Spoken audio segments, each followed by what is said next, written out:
Maverick News presents The Rick Walker Show. Defrag your mind.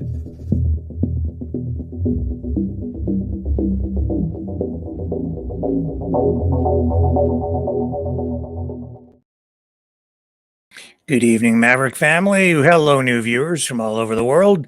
Welcome back to the Maverick News Channel. Lots of stuff on tap for you tonight. We have a special guest coming up. Artist Peter Kenney will be here to talk about his realism in painting, and specifically a painting that he produced, a portrait of John F. Kennedy a number of years ago that the Kennedy Museum was hoping to get their hands on.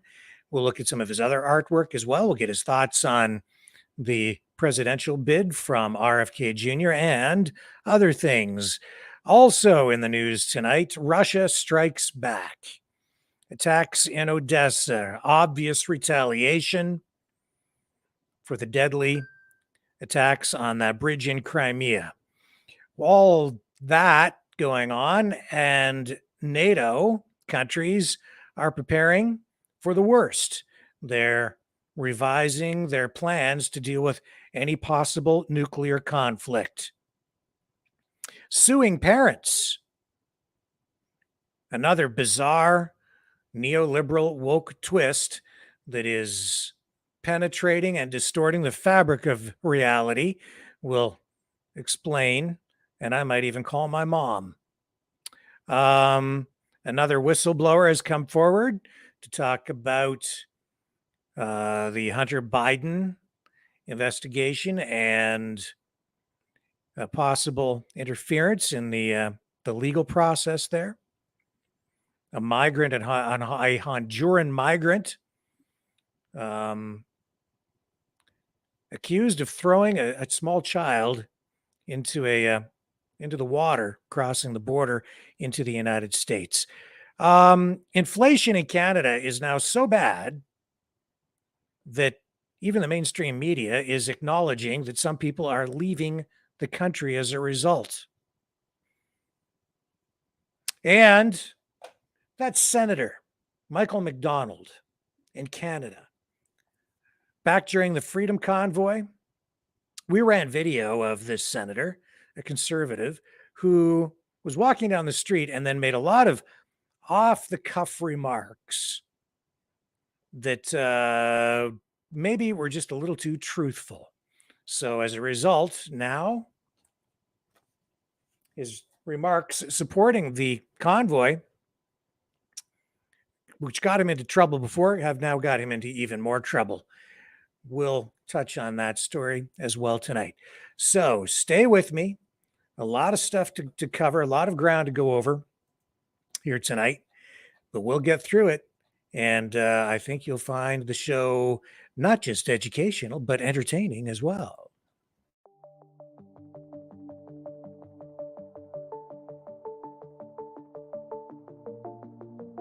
Greetings, brave Mavericks. Our quest for truth continues. We go beyond fake news.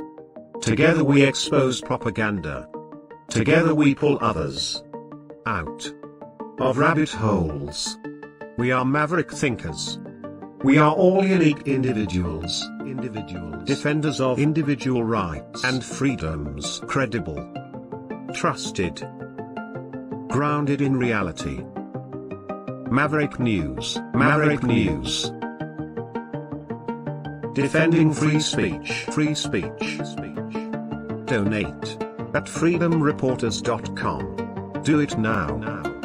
Tomorrow may be too late. Maverick News. The world is watching.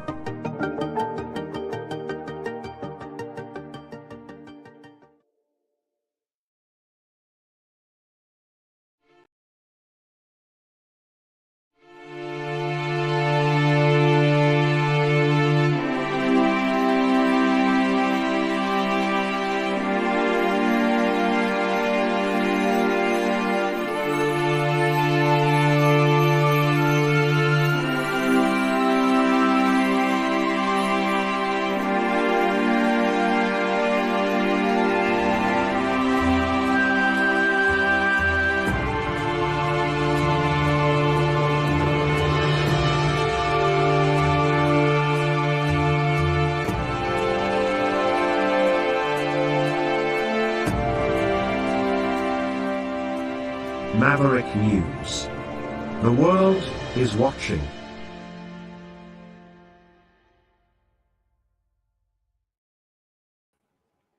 Okay, and I'm back. So let's lead with the most important stuff, I guess, first, which would be the retaliation, Russia striking back because of that strike on that bridge in Crimea, which left 2 people dead and orphaned some children, including a young girl who was in the car at the time with her parents, also injured but survived. Now, Russia has retaliated with strikes in the port city of Odessa with missiles and drones. This happened overnight. In fact, there were some attacks very soon afterward. Our boots on the ground correspondent over there, Kevin Michelizzi, indicated through messaging to us here that the Russian attacks really began not just overnight, but the night before. And this, is really the second night of attacks. 6 people, I guess, injured in these attacks.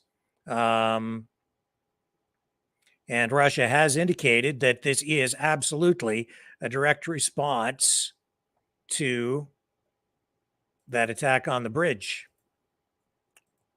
I think I have some footage here that I can share with you. Let me just crank this up for you. So yes, here's some footage. So drones, missiles. This was the situation in Odessa overnight. And as we said, it's I think this is a turning point. There's something about that attack on the bridge that the tone of the rhetoric has changed. I think maybe they've finally poked the bear, the Russian bear, so hard that we're going to see a much harsher response now across the board from Russia. And the tone has changed not only in Russia, but also here in the West. I noticed that some mainstream media reports have also shifted their tone. There was even a report on CNN where one of the pundits that they have on to opine on the war in Ukraine indicated that the Ukrainian forces are having one heck of a time, and even used the word insurmountable to describe the wall of Russian force that the Ukrainians are running up against. And that is exactly what it is, because they have layers of armament in place in this conflict. The Russians do. And so as the Ukrainians try to attack the Russians, they have to get through multiple layers of Russian forces while they're being bombarded with up to 60,000 rounds, I guess, is the approximate number of munitions being fired at the Ukrainian forces every single day. That is honestly like hell on earth. And things have escalated again to the point. Well, before we even talk about the nuclear issue, which is what I was going to get into, should I think I mention again as well that as this drone and missile attack was unleashed on Odessa in response to that bridge being blown up, that grain deal still remains suspended, which means that grain that would have been coming out of Ukraine and other food products, agricultural products from Russia as well. But, the grain's not going to move. And that will affect world grain prices. But the reason for that is honestly because the NATO countries and Ukraine really didn't honor their end of the bargain, which is not what the mainstream media in the West is telling you, because Russia was not being allowed to move a lot of its agricultural goods as well. And then the attack on the bridge, the second time they've attacked that bridge, I think it was like the straw that broke the camel's back. So Putin said, that's it. Grain deal's off. All we're hearing here in the West is that Putin gets up in the morning, he's super evil, and he just thinks up new ways to be cruel to people in developing countries. So he just cut off the food supply. But it's much more complex than that. Or at least, I don't even know if it is that complex, really. The reality is they had a deal. The NATO countries didn't seem to be living up to it. And so Putin said, that's enough of that. And as I say, the tone has certainly changed. So, as all of that has been going on, NATO countries are looking at updating, they have been updating their plan to deal with any potential nuclear conflict. So even in Canada,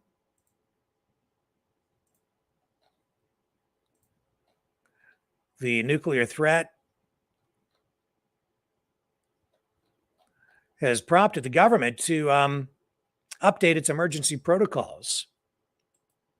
Worried about, even over here in North America, possible fallout from any kind of a tactical nuclear exchange over in Europe, or the spread of radiation that might come from a nuclear conflict that might spread all the way across the ocean and affect things here in North America.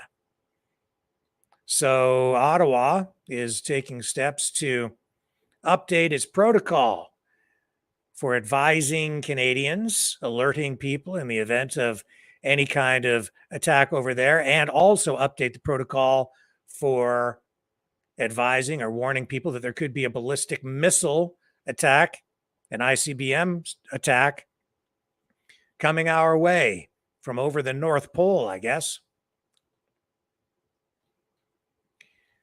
These plans that the United States, that Canada has had in place, some of these things I don't think have really been updated in a long time.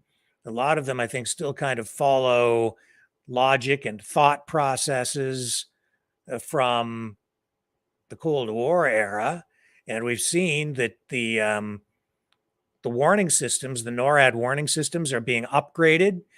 Both Canada and the U.S. investing large sums of money over the coming years to upgrade that system to warn of incoming ballistic missile attacks. It will take years to get that work done.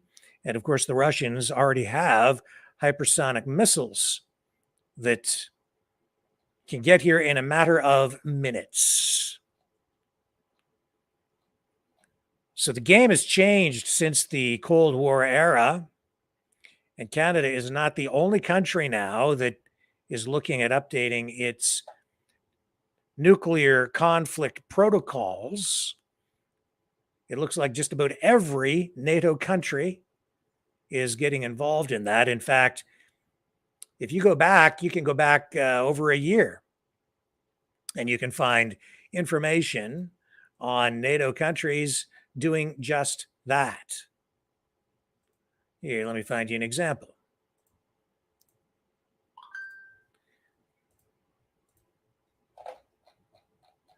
All the NATO countries examining this. My apologies, I did have this queued up for you. So much material to go over tonight.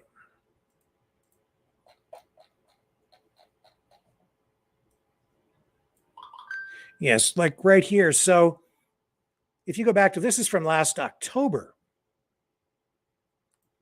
So going back quite a long time, to last fall. And here's an example of the United Kingdom. UK likely already wargaming in response to potential Russian nuclear strike on Ukraine. The UK is likely already wargaming its response.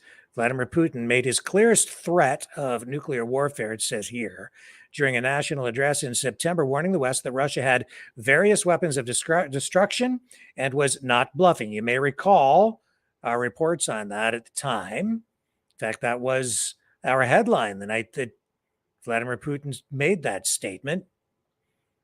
And at the time, it raised real red flags here, a lot of concern.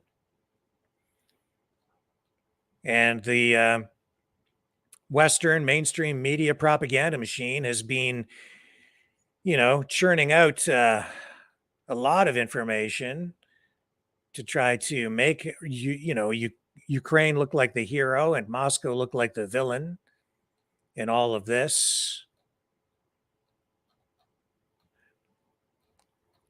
But when Putin says that he's not bluffing, I think that you can kind of take that to the bank.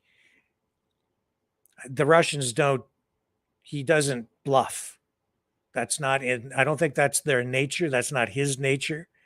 That's why I was so concerned about it back last October when that story came out and the UK wargaming out a possible nuclear conflict with Putin saying that. And we've heard similar rhetoric from the West threatening to use nuclear weapons. There are clearly, hawks within the Biden administration who think that a limited tactical nuclear exchange is not only possible, but maybe even to them desirable. And that is because they are insane. And I think that instead of the Canadian government worrying about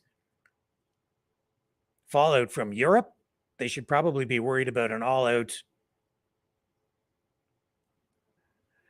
nuclear exchange that would involve explosions, detonations right here in Canada and the US. Because once those things are fired off, I don't think there's any coming back. It'll probably, I don't think as Scott Ritter has pointed out, the Russians have a policy.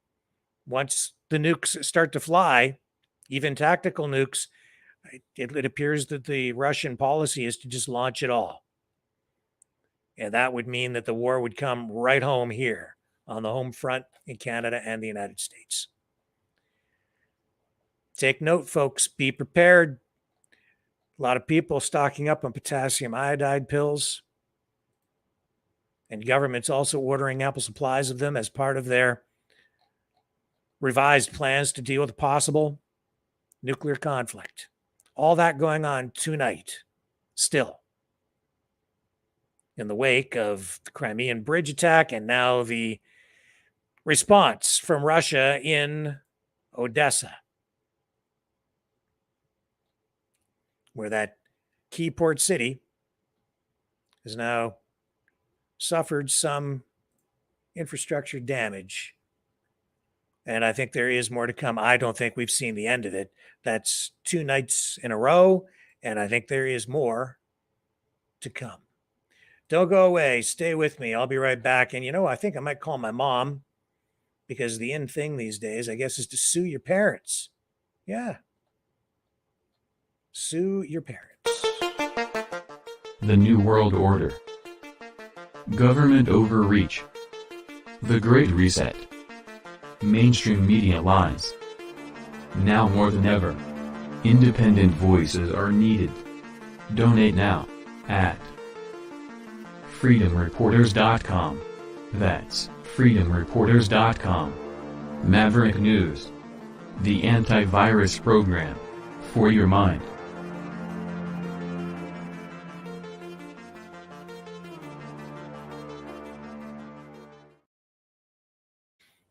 Okay, so if you've been following the Hunter Biden legal stuff, you know that there was a whistleblower who came forward to talk about possible interference in the investigation into the probe of the Hunter Biden case. Well, now a second IRS, Internal Revenue Service whistleblower, has been identified. He identified himself as Joseph Ziegler, a 13-year award-winning veteran of the IRS.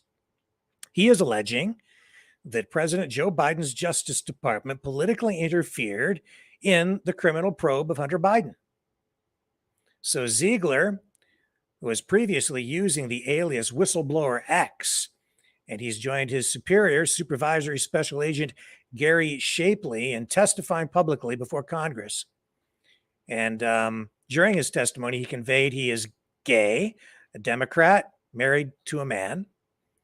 And, quote, he said today, "I'm a Democrat.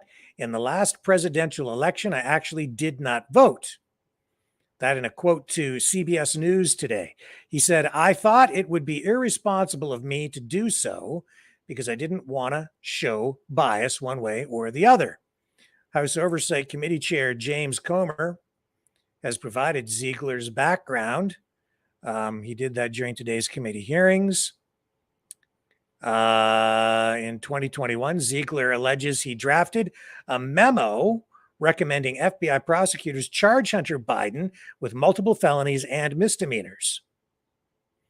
And then again, these are his words today. He said, in August of 2022, we had a phone call with all of the assigned prosecutors, and they had said that all four of them were recommending the approval of felony and misdemeanor tax charges.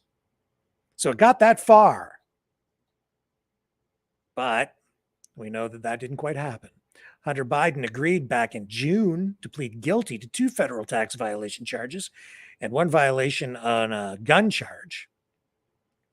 And he's still set to appear in a Delaware federal court on the 26th of this month before Judge Mary Ellen Noreika. And Ziegler says that, what else do I have here for you? Says that the attorney for Delaware, David Weiss, told him FBI officials refused to bring the charges he recommended inside the DOJ. In other words, they were ready to lay charges, some of them, and then for whatever reason, they didn't go as far as they were saying or some of the agents were planning to go. So the question is, what the heck happened? And there are polls out there that show that over 60% of Americans believe Hunter Biden has received special treatment in his plea deal with Weiss. And this is a story that is still ongoing. Also on the legal front, Tamara Litch and Chris Barber back in court for pretrial stuff. They were just appearing by video, I believe, today. It's not an actual trial at this point. And it's all pretrial stuff, so the lawyers are just hashing things out. I know there are some media reports today kind of, making hay with this, I guess. I'm not that jacked up about it. It's just pretrial posturing and preparation. The prosecution, the Crown, in these cases, of course, Tamara Litch and Chris Barber, leaders with the Freedom Convoy in court, they're going to trial because of the charges that were laid against them. But their lawyers need time to prepare their defense. Not all of the evidence from the Crown has been turned over to the defense yet, and the Crown is saying the defense is saying they need adequate time. So there's been another delay to give. I believe another delay. It'll go into next month before the proceedings actually begin. And that's the long and the short of what happened today. Nothing to get too excited about.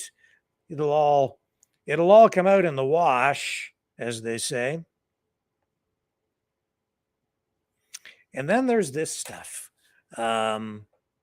My friend Liz posted this on Facebook. It got my attention. This is just another example of how insane things have become in our world today. This is, neoliberal woke kids. What generation are we on? We went the millennials, and then it was the generation Y or generation Z. I don't even know. We're running out of letters now. What do? You just go back to A. In any event, we have young people today talking about suing their parents just because they were born. I watch this stuff and I have to wonder, are these people truly insane, or are they just messing with us? Anyway, watch this. It's hilarious and disturbing at the same time.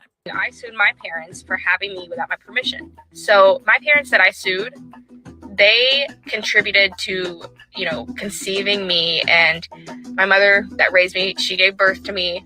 And that's why I sued them, because I did not consent to being here. Like, I was unaware that I was going to have to grow up and get a job to support myself. And I just didn't consent to that. They didn't try to contact me in any way before I was born to see if I actually wanted to be here.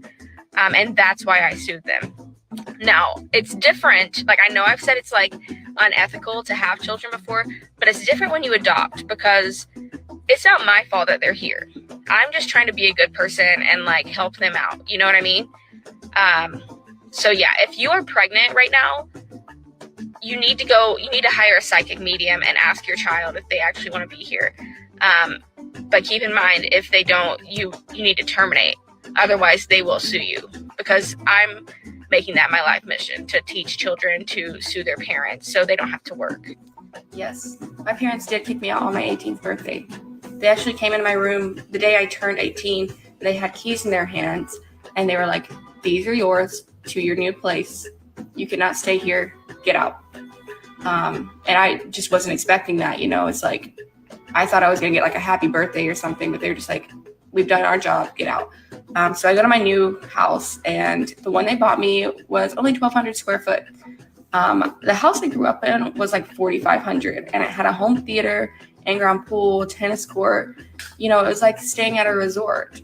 And I just wasn't expecting that. And that's when I first started considering like suing them.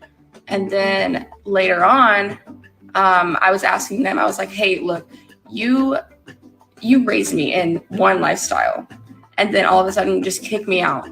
And I'm living in a 1,200 square foot home with like normal people, And they were like, you got to learn some responsibility. If you want more, go get a job." And I was like, I didn't sign up for this. I didn't sign up to be here. And it was then that I decided, they don't want to help me. I'm just going to take them to court and make them help me. And that's what I did. Yes, my parents did buy me a house, but that's not why I was upset. I was upset because the one they bought me was so small. Like, at 18, they kicked me out, bought me this house, and it was only 1,200 square feet, whereas the one I grew up in was like 4,500, and it had all these nice like things in it, like a home theater and an in-ground pool and a tennis court. And I just, that's a big lifestyle shift. Now, if I were like a normal person, this 1,200 square foot house would have been fine. But I didn't grow up in like a normal lifestyle. I deserved more. And that's why I was upset, and that's why I took them to court. So this is the thing. I never asked to be here. And since I didn't ask to be born, I shouldn't be forced to do anything. Right? Like, I didn't have the choice. I didn't have the choice to not be born. A few months ago, I took my parents to court for having me without my permission, and I won. So the court ordered them to give me $5,000 a month to cover my basic living expenses.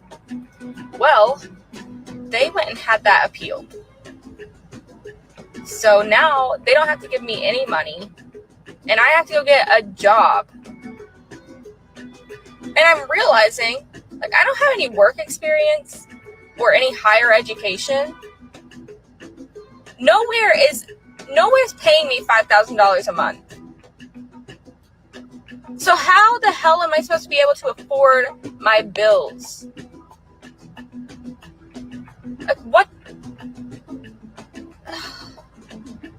Don't have children if you don't want to support them. She just must be joking. Yeah, exactly. She must be joking.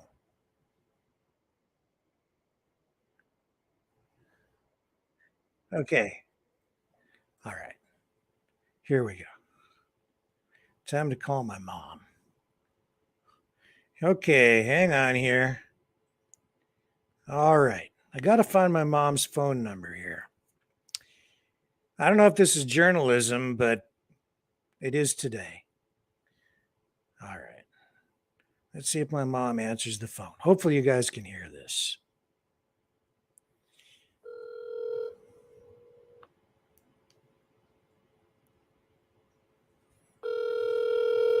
She doesn't know I'm calling, by the way. She might not make it to the phone right away. She usually calls me back. Hello, Hi. how are you? I'm okay. Can you hear me okay? Yeah. Okay. Now I have to tell you, you're live on my show right now. Really? Yeah, you are. So be careful what you say. But I'm calling because this is a very important phone call. Okay. All right. Your dad to talk? No, I want to talk to you. I mean, this affects him too. But Okay. okay, are you ready? Yeah. Okay, so you know what the new in thing is these days? No. Kids sue their parents. Are you going to sue us? Well, I'm calling because it's a possibility. Do you know why the kids are suing their parents? Why? Because the parents went and had the kids without asking the kids permission first. Oh my God. So I figure I probably have a pretty strong case here because I don't recall you asking me for my permission to give birth to me. That's right. I didn't. So I'm just calling to ask permission of you. Would it be okay if I were to like sue you for doing that without my Go consent? ahead, do what you want. I don't know if it'll do you much good, but you can try it. Well, I thought, I want to get in on the ground floor of this thing. I want to get in while the getting's good. Yeah. Well, what would you get out of it? I don't know. You don't have anything. No, that's right. So would you But- give us anything? I think the lawyers might make a few dollars, That's right, but I don't think neither one of us would do much. but that's the in thing now. So, we got to get with the trends. Yeah. There you go.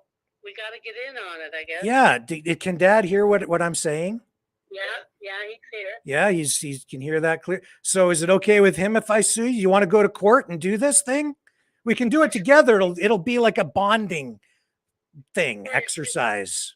You could sue me because we didn't ask you permission, but I could sue you because I wanted twins and all I got was one. Well, you know what they say you're supposed to do? What? When you get prego, you're supposed to go to like a psychic.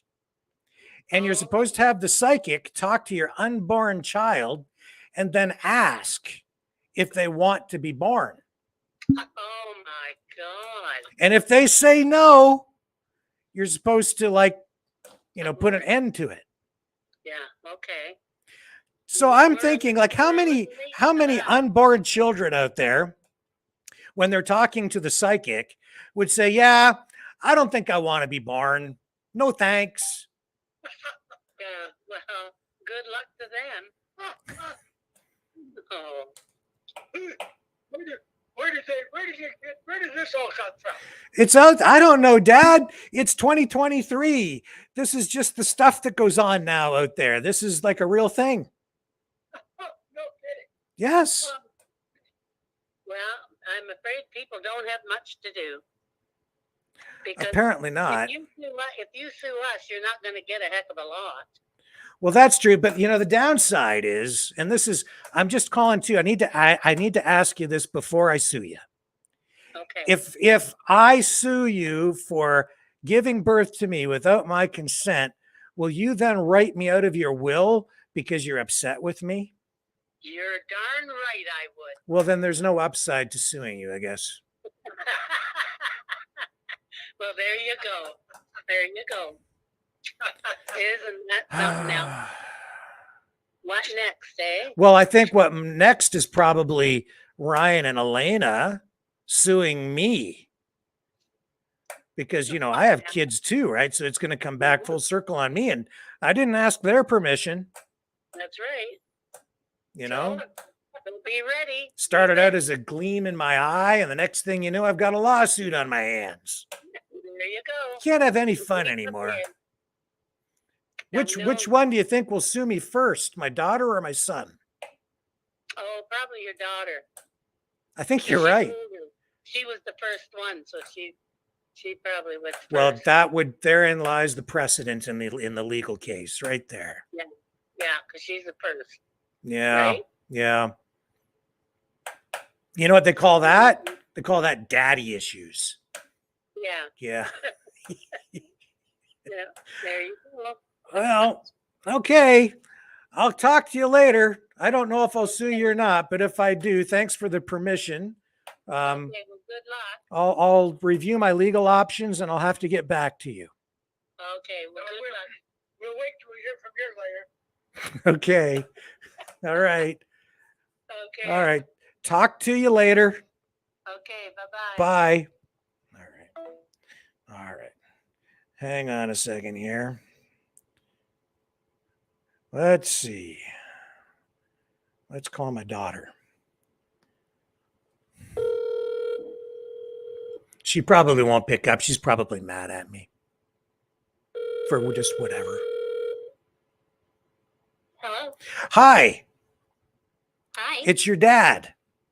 What's up? You're on my show live right now, just to let you know. Okay.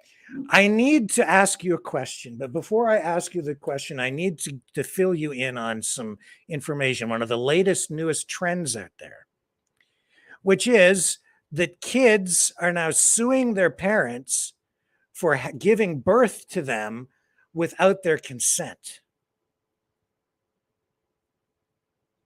I've heard absolutely zero proof of that. Well, it's a thing, and I found a video about it, and some girl sued her parents and was awarded some sort of compensation. And so I guess what you're supposed to do, and I'm so sorry, Elena, although I shouldn't be admitting my guilt in this crime, I am sorry, nevertheless, that I didn't ask your permission prior to having you birthed. And I guess what I was supposed to do is go hire a psychic to communicate with you before you were born to see if you actually wanted to be born. Sorry about that. I'm not joking. It's a real thing. So now that this is the new trend, you wouldn't sue me, would you? Well, no, this sounds like an illogical loop. Yeah. I don't know if it would stand up in court anyway, because if you were to sue me, I could plead ignorance of the law in this case because there was no prior legal precedent set. And so even though normally ignorance of the law is no excuse, in this particular case, I would argue that it is an excuse because it wasn't ignorance of the law, because the law actually did not exist at the time, or at least a legal precedent for it. What are your thoughts on that? Yeah, once again, this all sounds like it's all just a snake eating its own tail. In terms of the logic behind it, I can't parse it. Yeah. Yeah, and a lot of these kids, and I just want to state clearly, and I should also make it very clear that these other kids who have sued their parents, or at least this one girl anyway, she was upset because she was living in basically some sort of a mansion, and then she had to go, her parents kicked her out, and she had to go live in a house with normal people and actually get a job to try to support herself. And she says that's not fair because then she had to like downgrade her lifestyle. And her parents kicked her out on her 18th birthday, and she had to go stay in this, I don't know, regular house. So you do acknowledge that I have on many occasions asked you when you're moving back home, right? Because I miss you. You have asked me that, yeah. Yeah. So when are you moving back home? I mean, I don't have any plans to anytime soon. So my Yeah. life would have to go a pretty different direction than I'm planning on it going for that to happen. Sorry. Yeah, I guess it would, with you getting married and everything in the fall, that would see this whole dream that I have of you moving back home is you're shattering it, Elena. So sorry, I'm just I'm growing up even more than you wanted me to. I don't know what to tell you. I kept telling you, stop it. Stop growing up. Mm-hmm. Not allowed to do that. No, And then you went and did it anyway. I'm barely 30. I'm sorry about How that. old are you now? I'm like 20. I'm 28. How did that happen? Mm-hmm. Oh. Oh, there's not even like a teen on the end of the number anymore, you know? No. Well, okay. What about Ryan? Do I need to worry about him? Well, I mean, he's still living with your parents, so at least he's one step closer. Yeah, although, yeah, I know. That's a little weird. It's not weird. It's actually good. I like that he's living there. But no, not a bad thing. Just, yeah. All right. Well, I guess I'll let you go. Okay. Yeah, if you want to talk more about your wedding stuff later, I guess we can do that. I'm not really up to speed on where you're at with all of that. Oh, sure. I can update you. Yeah. Okay. All right. Love you. Thanks for not suing me. Talk to you later. Okay. Bye. Bye. All right. We have to be thorough and give all stakeholders in this story an opportunity to respond. Therefore, I must call my son. Let me see here. Here we go. See if he picks up the phone. Hello. Hi. Hey. You're live on my show right now, just so you know. I just need to ask you something. Okay.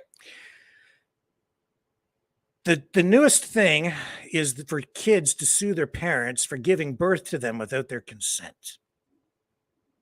I guess I gotta get a lawyer. See, I was worried. See, I've been worried all day about this, and I was worried that I thought it would be Elena, but I just talked to her and she said, no, not going to sue you. Don't think I'm going to do that. And I thought you would be the one who wasn't going to. And now you're telling me you're going to go get a damn lawyer like a millisecond after I told you about this new trend. Well, you taught me all I know about business, and that's business, buddy. Well, I'm doomed now because I know that when it comes to these sorts of things, you're ruthless. You'll go right for the throat. Oh, yeah, I'm going to talk to every lawyer near you and around me so that none of them can help you when you need the countersuit. You are ruthless. You are just, oh my God, you have just ice water running through your veins, don't you? That's the car business. Oh my goodness. You, are you even aware of this new trend of kids suing their parents? Oh, no, not until now, but you busted that bubble for me and now you're in trouble. Yeah. Well, I guess what you're supposed to do, what I was supposed to have done was I was supposed to go get a psychic, have the psychic communicate with you before you were born to see if you actually wanted to get birthed. I guess so. But I didn't do that. Yep. That's a day one Bush League move, buddy. Okay, Ryan. You've disappointed me. Elena has exceeded my expectations.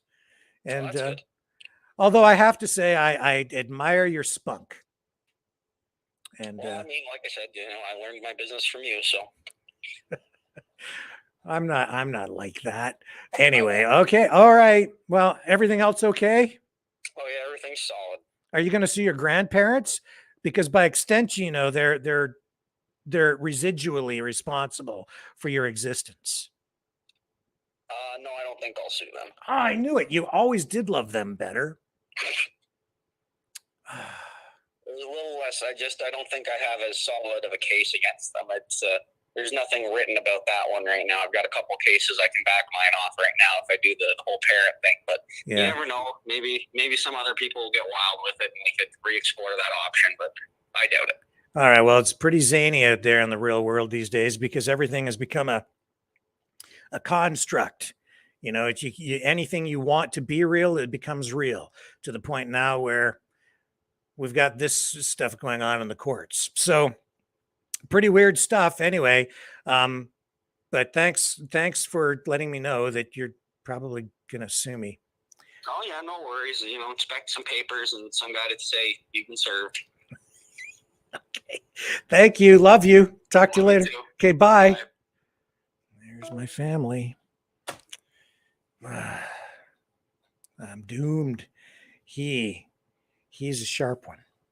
See, I thought it'd be the other way around.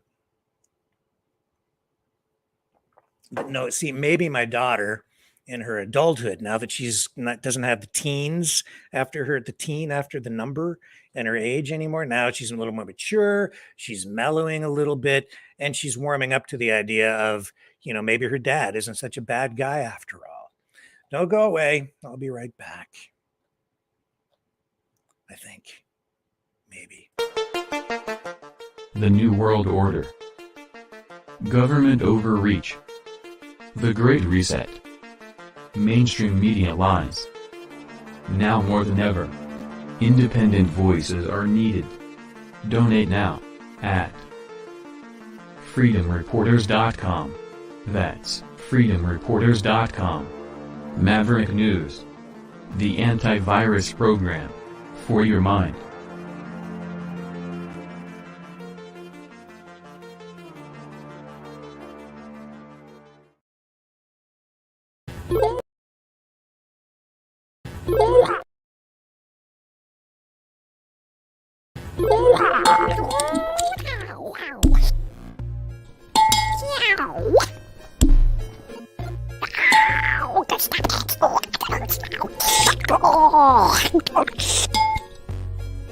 Exile.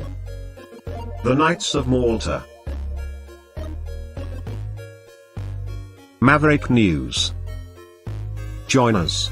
The world is watching.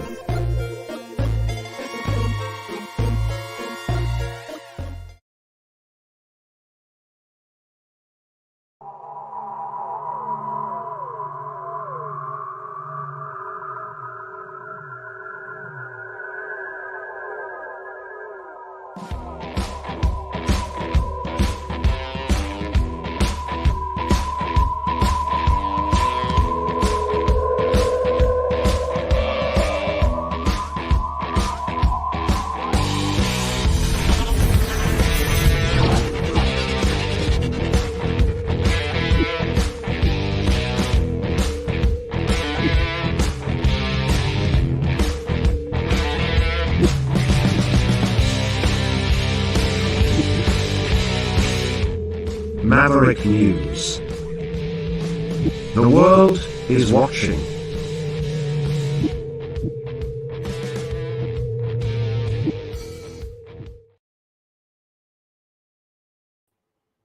Okay, do you recognize that jaw and the ear? That's Senator Michael McDonald, Canada, during the Freedom Convoy. And this is just a brief clip of him when he was defending the truckers.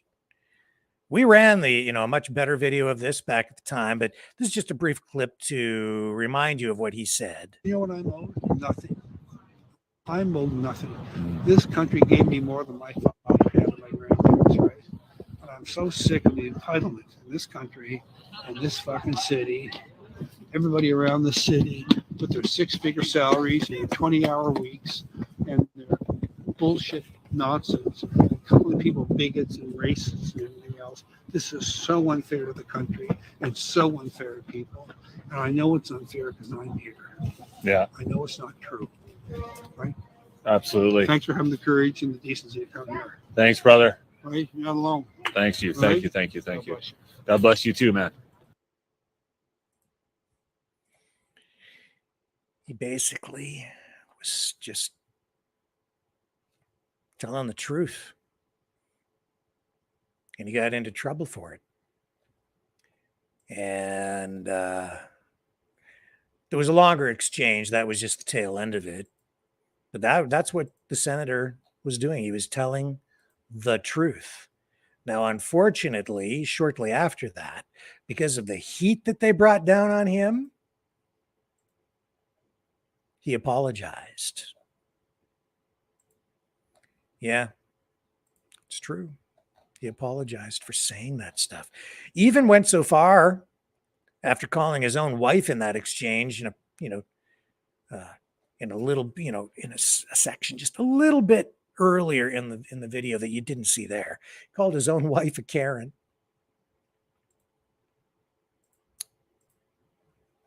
But yeah, he apologized because of the heat they brought down on him. And now the ethics commissioner is slapping him on the wrist again. He's in more hot water with the ethics commissioner, I guess, in Ottawa. These senators are not really elected. They're appointed in the Canadian system. And they're there as like a chamber of sober second thought, which is ironic considering that Michael McDonald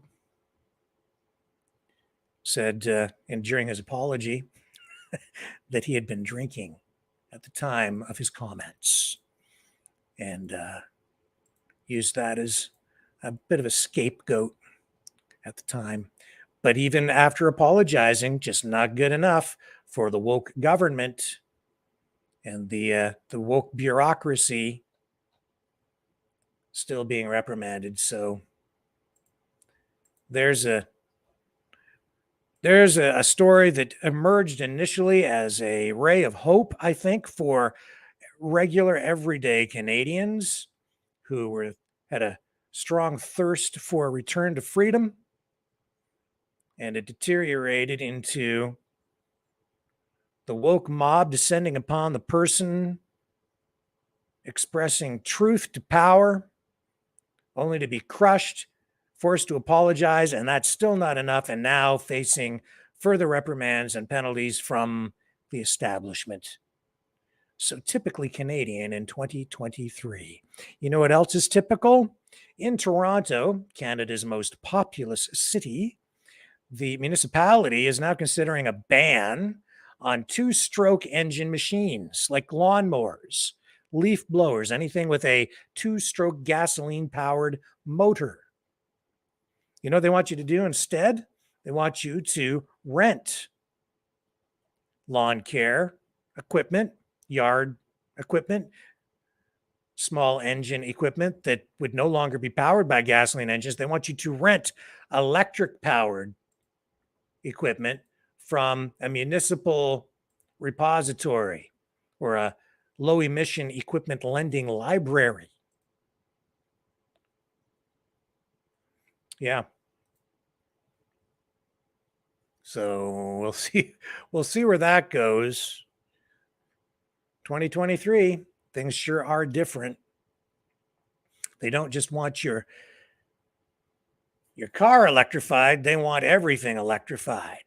I don't know where they're going to get all the energy if they get all these cars online and if you replaced all the gasoline powered motor vehicles out there with electric cars and trucks and SUVs, everything became electric, we don't produce enough electricity, not even close, to satisfy the demand. Anyway, more mania. What else do we have for you? A judge has rejected Donald Trump's move to have Stormy Daniels' hush money case transferred to a federal court. So the judge in this case, Judge Alvin Hellerstein, has ruled today that, in his words, in his ruling, Trump has failed to show, he said, that the conduct charged by the indictment is for or relating to any act performed by or for the president under color of the official acts of a president. Trump has entered a plea of not guilty to the 34-count indictment, which charges him with falsifying business records in connection with the hush money payment, as they call it, which went to Stormy Daniels just before the 2016 presidential election. So they're saying that's like a violation. And he's facing these charges as a result. Manhattan District Attorney Alvin Bragg had argued that the hush payment had nothing to do with Trump's presidential duties. And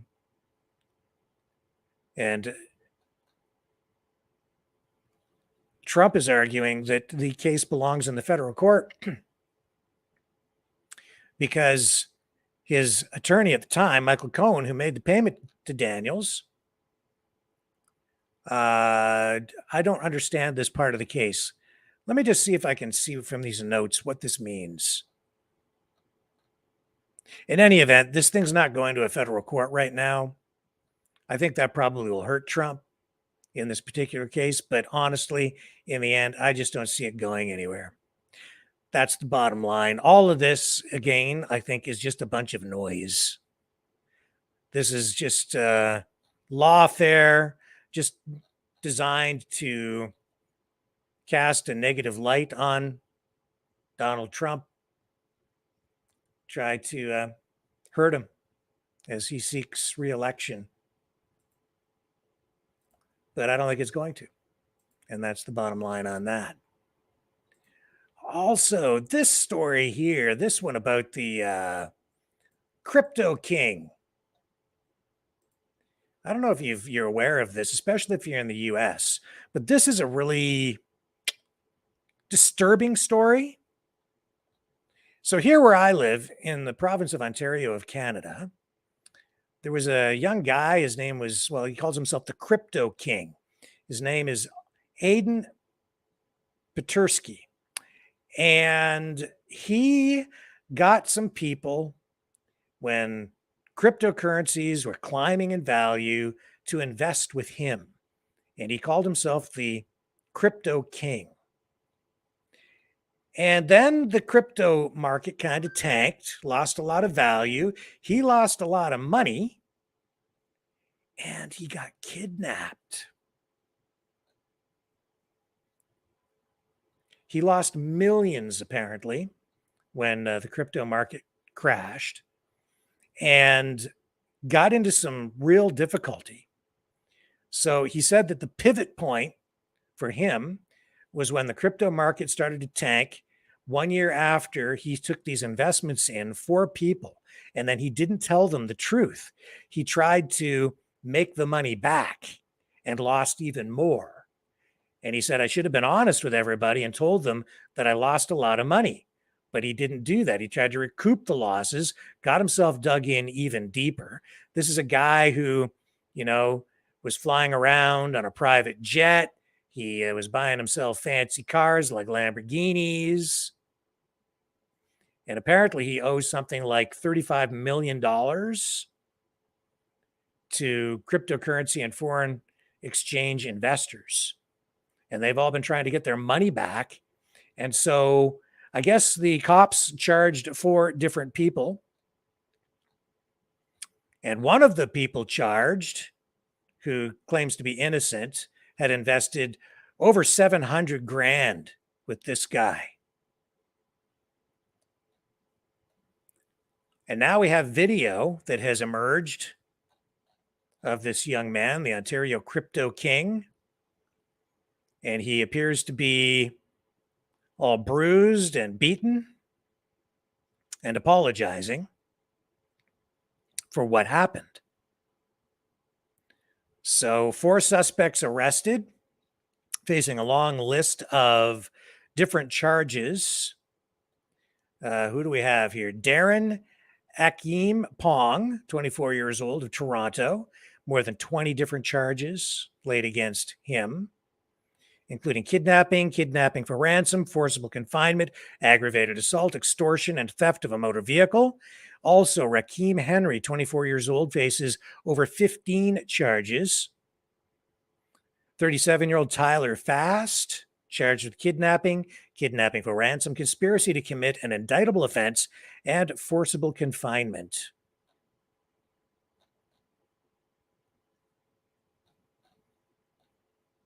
Wow. Let me show you the video. Yeah, he does this. He does not look good in this video. And it's not clear if he was, being forced to say these things at the time that this video was shot. But this video was originally sent out to CBC News, now making the rounds on social media. Here, I'll show you what we have. Hang on here. Okay. He's not looking too healthy in this video, folks. I'm sorry. I really am. I didn't want to or mean to ruin anybody's life. CBC Toronto received this 12-minute edited video showing a beaten and bruised Aiden Platursky seemingly apologizing to investors and explaining what he claims happened to the millions they gave him. Platursky says he lost $45 million in a single month. When the money was coming in, I was failing to tell people that I'd lost a lot of it, which caused me to use more leverage in the crypto market, which caused me to lose more and more and more, because I was trying to recoup my losses, which was not the right thing to do at all. The 24-year-old boasted about his lavish lifestyle and caught the eye of investors who gave him tens of millions to invest in cryptocurrency and foreign exchange. But last year, things started to unravel, and now authorities are trying to track down millions that are unaccounted for through bankruptcy proceedings. I honestly feel very, very humiliated. I feel embarrassed. Toronto police won't comment. So anyway, that's enough of that. So the video originally sent to CBC. So they got the scoop on that. Now the video's out there on social media as well. And their report also kind of going viral. This video coming out sometime now after those charges laid in the case. Now, coming up in a little while, we have Peter Kenney, artist, who will join us. He's going to talk about a painting that he made a long time ago of John F. Kennedy. And I guess the museum in Dallas where Kennedy was shot, they were interested in obtaining this painting. And Peter's also going to talk to us about his thoughts on the Robert F. Kennedy Jr. presidential bid. And he'll also be speaking with us about some of his other artwork that he was at the time, I guess, for a time working for the Canadian military. And, it's going to be an interesting conversation. Just a little unusual. It's a different kind of interview. And I'm really looking forward to it because he has a wide range of different experiences that relate to his art, but also to current affairs, history, politics, and what he has been doing and what he has done in the past is connected in such a way that it's actually newsworthy today. So looking forward to all of that. Don't go away. Still have more ahead right after this.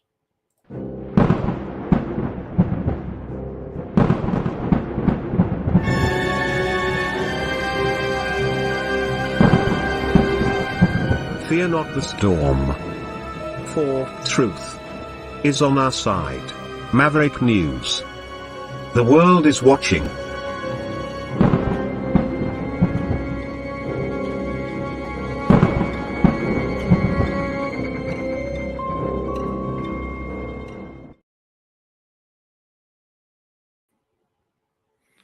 Okay, so I don't know if Dragon is out there tonight. I haven't been looking in the chat enough. Hello, Dragon. Are you out there, my friend? I don't know. Some of you, I think, in the Maverick family are already aware that Dragon is having a little bit of a run of bad luck. And he's kind of found himself out there without a place to stay.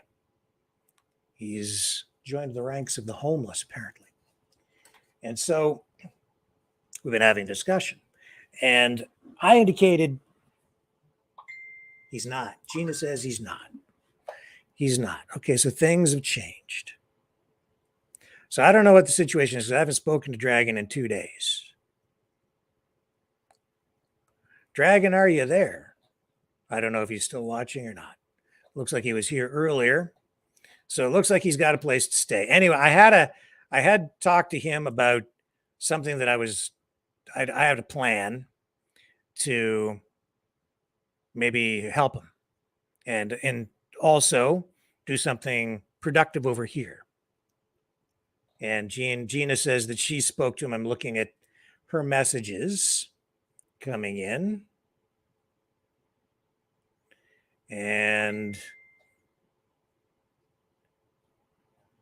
so I don't know what his situation is. So I don't know. Let me check it out. I had an idea, and I was going to create a project the Dragon could contribute to, and I'll tell you what it is, and maybe he still needs some assistance. I've been thinking of doing a documentary on homelessness, the housing issue, and we may still do something like that. And I thought that if Dragon has indicated that he wants to get into journalism, and I thought he might want to contribute to the project, and we could maybe generate some funding to produce this documentary, and he could contribute to it. We get some other contributions. I could go out and shoot a bunch of stuff. I'd produce it all right here, produce this documentary. We'll see where it all goes. I'm not sure if it will work out or not. It depends on whether we have enough equipment, if Dragon's actually in a position to produce enough material. I can go shoot my stuff. I don't know if we'll have enough contributions or not. But if we can do something like that and we can get other people to contribute to it and we can kind of maybe get enough funding to put it together, then that could be a project. And in the course of doing that, it would give him some experience immediately, just sort of kickstarting his journey into the land of journalism. And at the same time, maybe help him get back on his feet. So we'll see where that goes. I'm not sure. We'll have to talk to him. I'll try to get a hold of him, if not later tonight, then tomorrow sometime. And hopefully we can maybe make something happen. I'm not sure. That was my plan anyway. But don't want to get in the way of anything Dragon is doing. And I'm just glad to hear through Gina that he is already, I guess, stabilizing out there, which is a very good thing.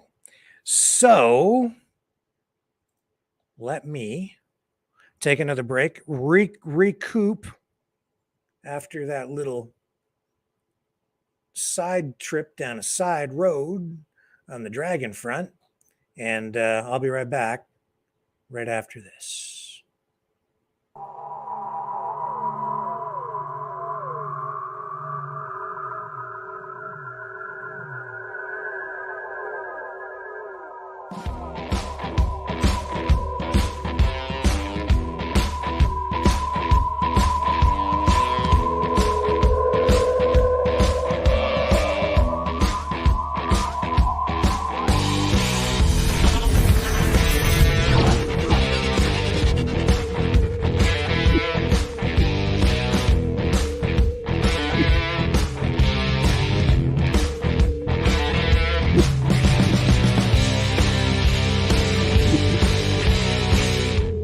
Maverick News.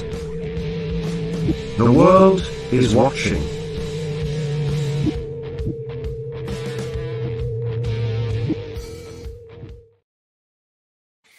It's just back to that senator again. The ethics commissioner said that McDonald violated the code of conduct, and I guess they found him guilty on 6 different violations, 6 sections of the code that governs Canadian senators. And they're saying that his words, his actions have left a significant impact on the institution, that being the Senate.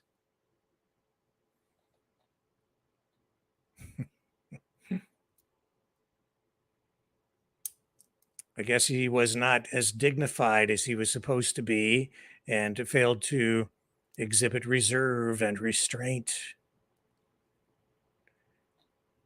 I don't know.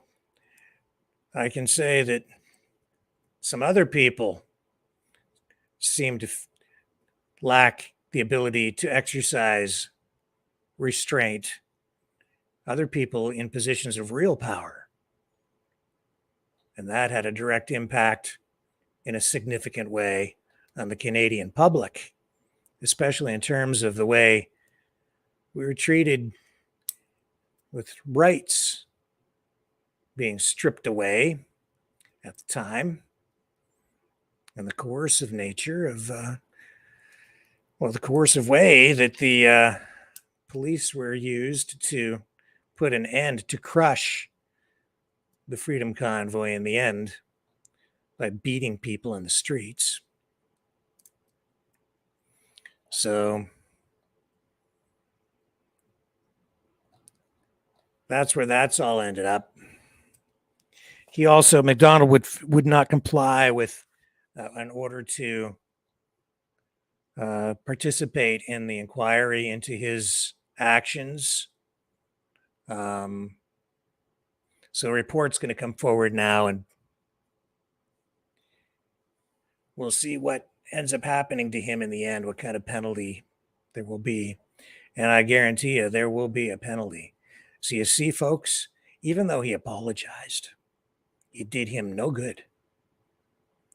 You apologize to these people, and it's not going to help you. In fact, I think it weakens your position.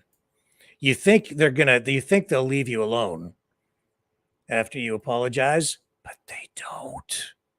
They keep coming for you. So don't apologize, I guess, is the lesson to be learned, because it just makes things even worse.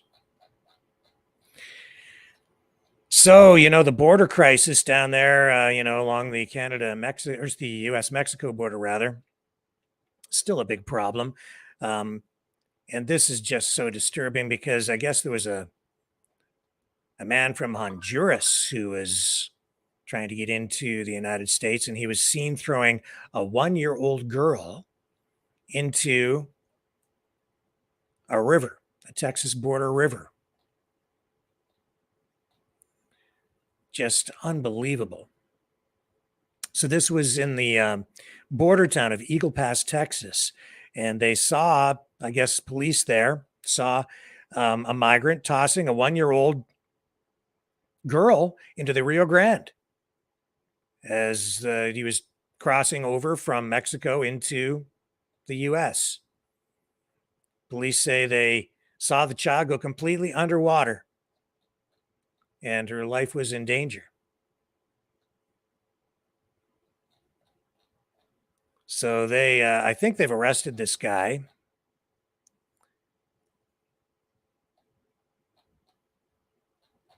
And here's the post from the authorities on Twitter talking about this. So this is from a Chris Olivares. He's a lieutenant. And he writes here, a Honduran man threw his child into Rio Grande. Troopers in Eagle Pass, Shelby Park, arrested Miguel Ernesto Nunez Martinez, an illegal immigrant from Honduras, for criminal trespass and endangering a child, causing imminent danger. As per a probable cause affidavit, he says, quote, I observed a Hispanic male wearing all black with tattoos on his neck throw a child into the Rio Grande River. The child went under the water completely and was obviously in distress and in danger of drowning. Great work by our DPS personnel, hashtag Florida DPS and hashtag USVP, in rescuing the child. Nunez Martinez is jailed and faces felony state charges. There's a picture of him, of the suspect. Still entitled to due process, but observed. It was observation, eyewitness account from the authorities directly. So I don't know if the defendant will have much of a case in this case. And you know, a lot of people getting fed up with stuff going on the border, and a lot of Canadians getting fed up with the high cost of living. In fact, there are reports tonight that some people are so fed up they're actually leaving the country. So this report coming out today, just shortly after the Bank of Canada raising its key interest rate, which is going to make it more expensive to renew mortgages, make it more expensive to purchase cars, appliances, big ticket items, and more expensive to service the debt on your credit cards. Any kind of debt, the cost of money has increased. And so there are surveys out, I guess, that show that some people are so fed up they are actually leaving Canada because of the rising cost of living.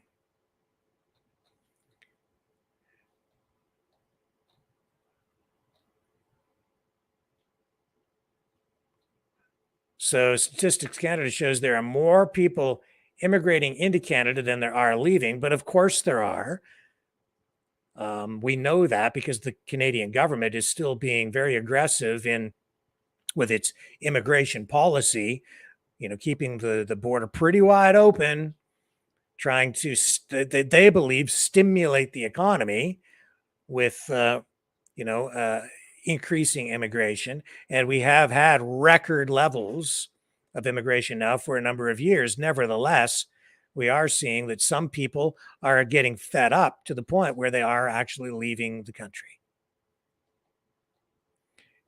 And even though yesterday the federal government was celebrating because there was some indication that the inflation rate in Canada has declined to somewhere around 2.5%, 2.8%, which is in line with what the normal goal is, the reality of the situation is if you go to the grocery store, year over year, this was by the quarter, that measurement, by the way, but if you look at things year over year, prices in many, and a lot of things are up way more than 3% or even 5%. We were pushing 5% inflation officially. In reality, for a lot of things, over year, you're looking at like 20, 30%, 40, 50%. And a lot of things have even doubled at the grocery store. But not uncommon at all for me to see basics, just basic food items, now a third, 30%, 50% more compared to 1 year ago today. It is insane, the pricing. I was just strolling through the hardware store yesterday, and I noticed that a can of spray paint, $18 plus tax. You have to get out a $20 bill.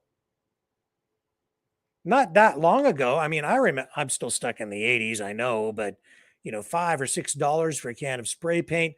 To me, I can stomach maybe $10, but 20 after tax for a can of spray paint. No wonder people are leaving. It's just it's getting to the point where it's almost impossible to live. Almost impossible to live. I've just got something I need to check here, possibly a story coming in. So again, bear with me. Going to take a quick break while I review this material to see if it's appropriate to put it on the air or not. And if it is, I'll bring it to you. If it isn't, then I won't. But I will be right back. So hang in there. More to come. What am I going to run? Which one? Which promo do you want to see? I don't know. How about crickets? We are Mavericks. We say no to the Trudeau and Biden New World Order. And to bugs. Because bugs are creepy and gross. And people should not eat bugs. Maverick News. The world is watching. Hey, no! To bugs!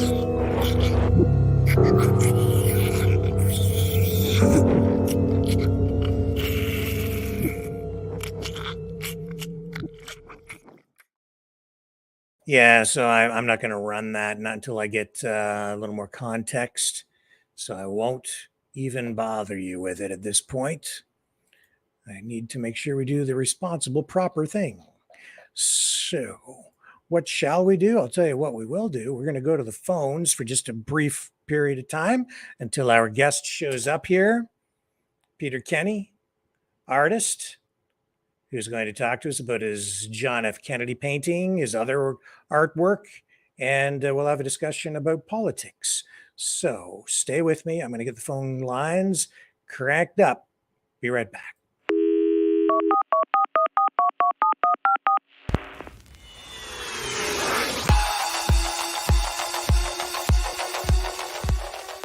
Join the conversation. Call 1-833-975-3733. That's 1-833-975. Free. Speak up. Speak out. Make your voice heard. Maverick News. Fighting for freedom by defending your right to free speech. Be a Maverick. Join us.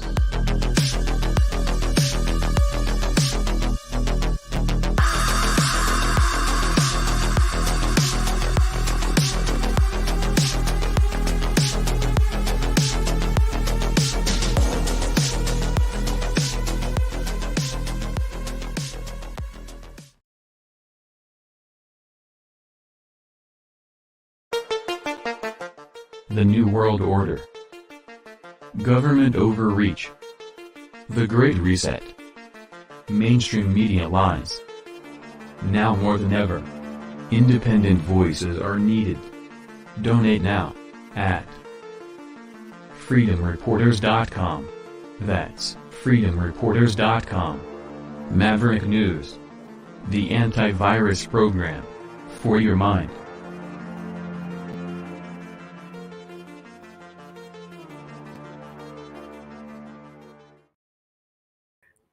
Okay, so working on getting that phone system up and running. It's almost there.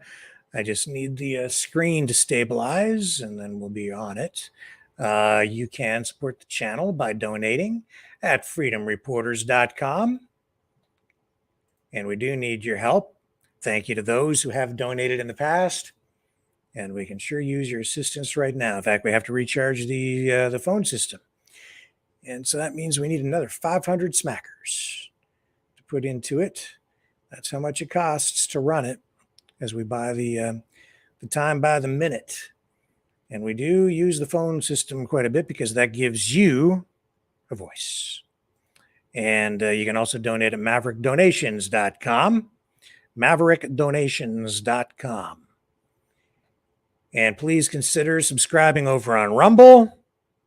That's the free speech platform, video platform that we prefer because we're not going to get kicked off there. And if you do subscribe on YouTube, make sure you hit the notification bell. We're running on one Facebook page tonight, one only, banned on all the others still, but we're on one. And I hope that we don't get kicked off that Facebook page. We'll see what happens. On a variety of platforms still, and we seem to have some forward momentum on some of these other platforms again, so that's good news. Glad to see that happening. And we're just about ready to go to our first caller here tonight. So let's bring up the screen and get it properly configured. And there we go. And here we go. And our first caller is Steve. How are you tonight, Steve? Not too bad, Rick. Hope you're doing well. I am. You too, I hope. Yeah. Well, anyway, let's not talk about me. I'm my least favorite subject, really. It's funny you had mentioned, I'm going to talk about McDonald there for a second, about Michael McDonald apologizing, because the first thing when you called one of your children there, I think it was your son, you apologized, yes, or your daughter, one or the other. Uh-huh. And I thought, oh, I think that's an admission of guilt, right? That's right. And you did it on. That's exactly and right. as soon as you said McDonald had apologized, I thought, yeah, they're just going to cream him anyway. There's no satisfying them, and he gave them an opening to come after him now because he admitted he was wrong, which he obviously wasn't. But that's right. Anyway, that's not exactly why I called. I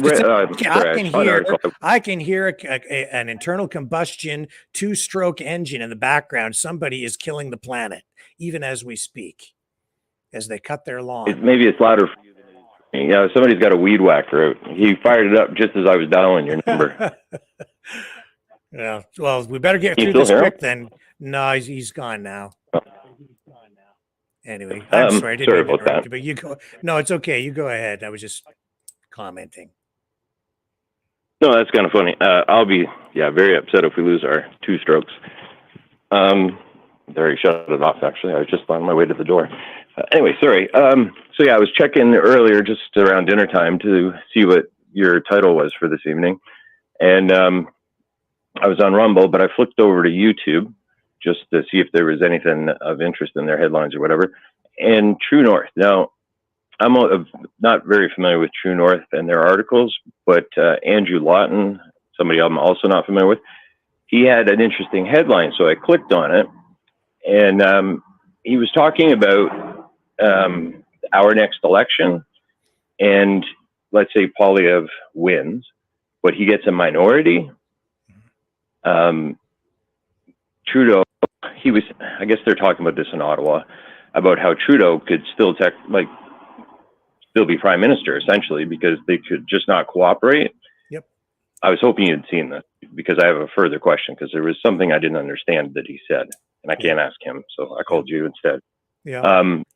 But they were also saying that legally, in a situation like that, they might be able to keep Trudeau as prime minister, even if he used the word legitimate. He said it may not be legitimate, but it may be legal for them to do that. Now he's got a lawnmower starter here. I'm going in the house.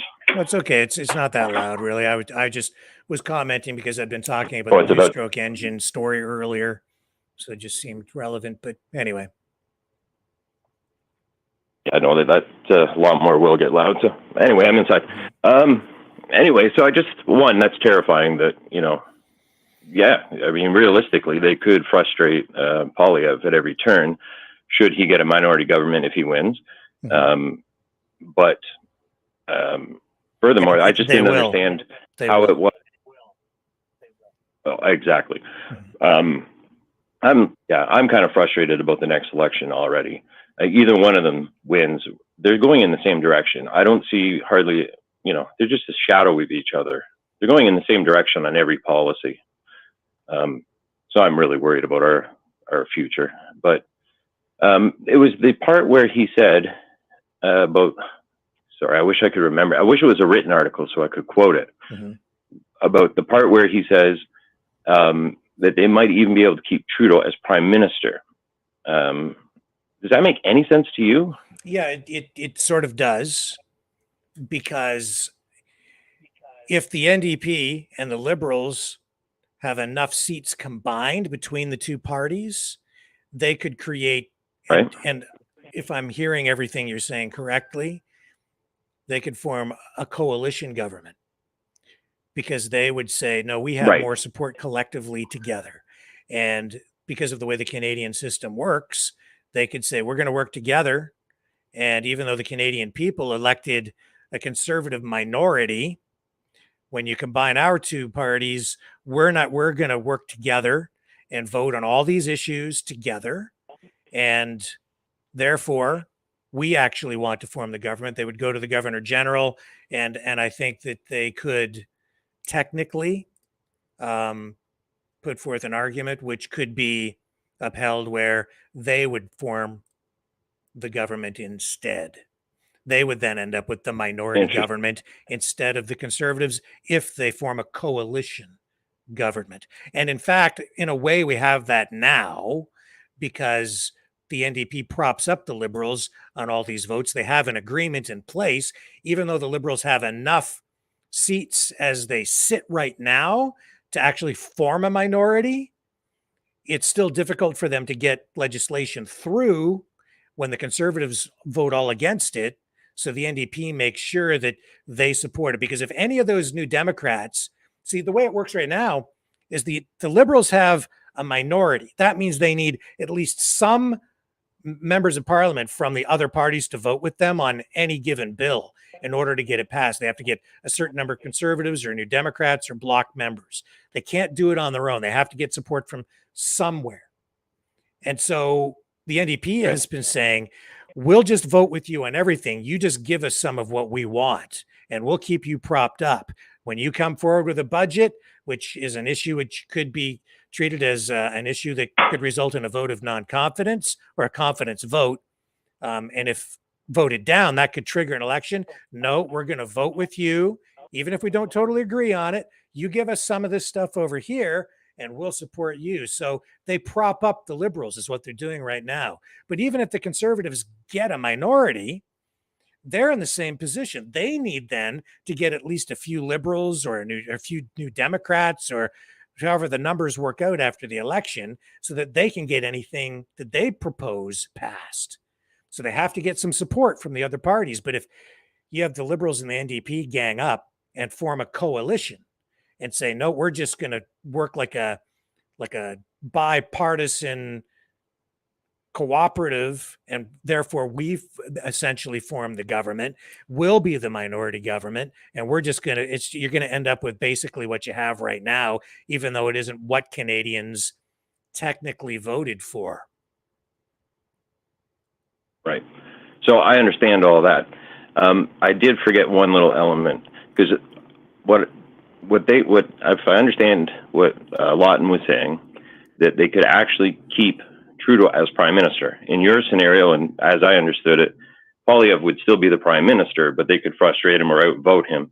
But he was also saying, and I can't remember if it, like the legislature, somebody could, technically our votes, whether it be the popular vote or not, could be overridden by a group inside our government to keep Prime Minister Trudeau.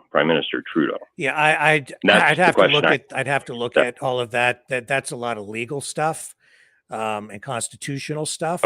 So I believe there are provisions in place, though, so that if you have, you see what you have right now is you don't have a coalition government between the NDP and the Liberals. You have an agreement, right, which could be fractured at any time. But if they actually decide to form a coalition government because the Liberals don't have enough to form a minority on their own, they need the NDP, then they could form a coalition. And there is legal precedent for that, not just in Canada, but even over in the UK system as well, which, of course, the Canadian system is based on, right? So that is a possibility. And then Trudeau would be the prime minister with a Liberal NDP coalition. Okay. Yeah. Yeah, it was interesting. It was the part too where he said that it would be this group in the government that really holds like the voting for who's going to be the prime minister, and it can override the population. And that's where I got kind of confused. I wasn't familiar with that. And how this would work. Anyway, I was just hoping that, I mean, you could argue that the will of the people is being ignored in that case, but I'm not so sure that it really is ignoring the will of the people, because if you look at the total numbers of seats, you know, and you've got these two parties that are working together, they have similar goals and values and similar platforms, they still represent whatever portion of the population they represent. So everybody within the system still has representation within the House. It's just that technically the Liberals and NDP would be the government, And the prime minister would be still potentially Justin Trudeau. But, every member gets one vote is the way it works. And, the downside for Pierre Poilievre is that he doesn't get to take the trips. He doesn't get to do the international meetings and and doesn't get to stay in the official prime minister's residence and get the cottage and all the perks that come with being the prime minister, and doesn't get the paycheck, So those are the things that that's kind of why they want to form the government too. There is additional power. They have more influence. If Justin is still the prime minister, then he still gets to take the trips and represent the country and meet with the president of the United States and do all of those things, right? And set the tone and the direction of the country. So it's important. Well, I couldn't detest Trudeau any more than I already do, but I mean, if it came down to it, I don't see enough of a difference, and I'd almost rather have Trudeau get back in there because he's already a known commodity. People don't like him. We know what we're getting, and eventually it would just all come tumbling down because, I mean, he's a disaster. I don't know. He's just better looking version of Biden maybe, or something. I don't know, or a younger version of Biden. I'm not going to say better looking. I think he's creepy looking myself, but anyway, I wouldn't know. Yeah, I mean, the only way to kind of get around this when you've got the NDP sitting there and they're willing to, suck up to the Liberals, it's the tail wagging the dog. The only way around it is to elect a majority Conservative government, or some other party get a majority so that they can kind of go in there and just do what they want. When you have a majority, the other parties can vote against you all they want, but they don't have enough numbers. So, and I've heard so many people say over the years, a minority government is the best thing for the country. And I don't always agree. People think that a minority is better because you have sort of different political forces trying to hash things out and you have compromise and agreements. But that's not what we have right now. We have really a lot of backroom deals going on that's just pushing everything so far left and so woke that the conservative side of the equation, it doesn't even come into play anymore, even though you don't have a majority Liberal or NDP or socialist government, even though, the progressive Conservative Party, it's pretty woke too, right? But the point is that you're not getting anything from that side now. Yeah, I don't think there's a conservative value in Ottawa other than Maxime, perhaps. I'm beginning to ask myself a whole lot of questions. The whole system and everybody that's in politics. I mean, I try not to lose faith in it, but it's getting me frustrated to the point where I'm losing faith in it. And actually, oddly enough, I also clicked on Alex Jones today around the same time, and I was just skipping through to see what he was talking about. And he had mentioned about how they're trying to get rid of the Conservative Party down there, and they might, or the Republicans, sorry, and what that could mean, because it seems like and I remember this going back a few months, where they're trying to get rid of the Republicans completely, and they'd end up with one party. I have no understanding how that would work. I mean, not really in function, but anyway, he was talking about how he felt about something like ours, with more parties, and he said, so it's funny to me, because the way he's contemplating it, I hear Canadians all the time saying we should get a system like the US, but to hear an American saying, it wouldn't be so bad if we had a system like the Canadians. He didn't say Canadians, but like a parliamentary system. He was thinking he could make do with that. He didn't think it would be so bad. And it was just interesting to hear an American say that for once. But he did say, I think that what we have here in the States is the superior system and whatever. But again, I was fast forwarding through it because I was short for time, and I just wanted to see what he had to say today. Yeah, it's kind of, that's ironic. Anyway, it's funny, because I see so many people here in Canada say that what we need is to change our system of government and make it a republic, just like they have in these States. And then I look down at what's going on in the United States, and I don't think they're any further ahead down there than we are here. For the most part, they have a lot of exactly the same problems. And in some respects, I think it's even worse. The lawfare and so on that is going on down there. I mean, it's insane. The political system in the States is broken too.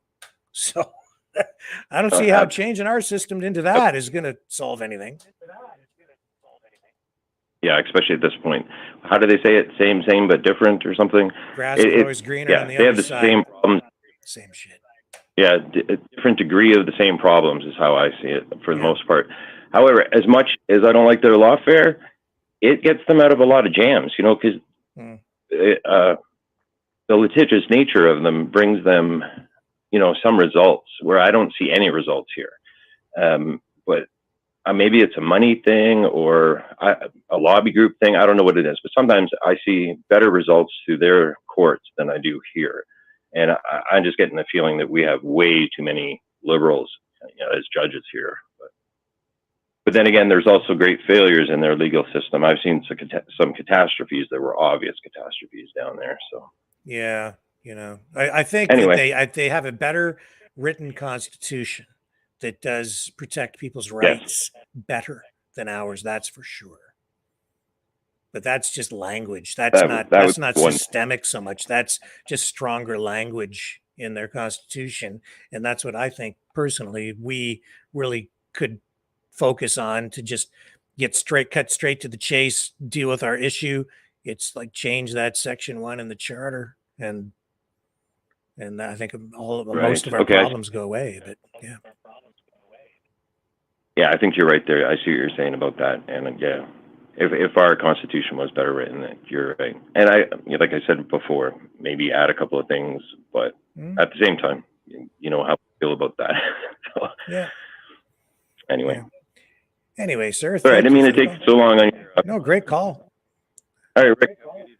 Thank you, Steve. A pleasure as always. Bye-bye.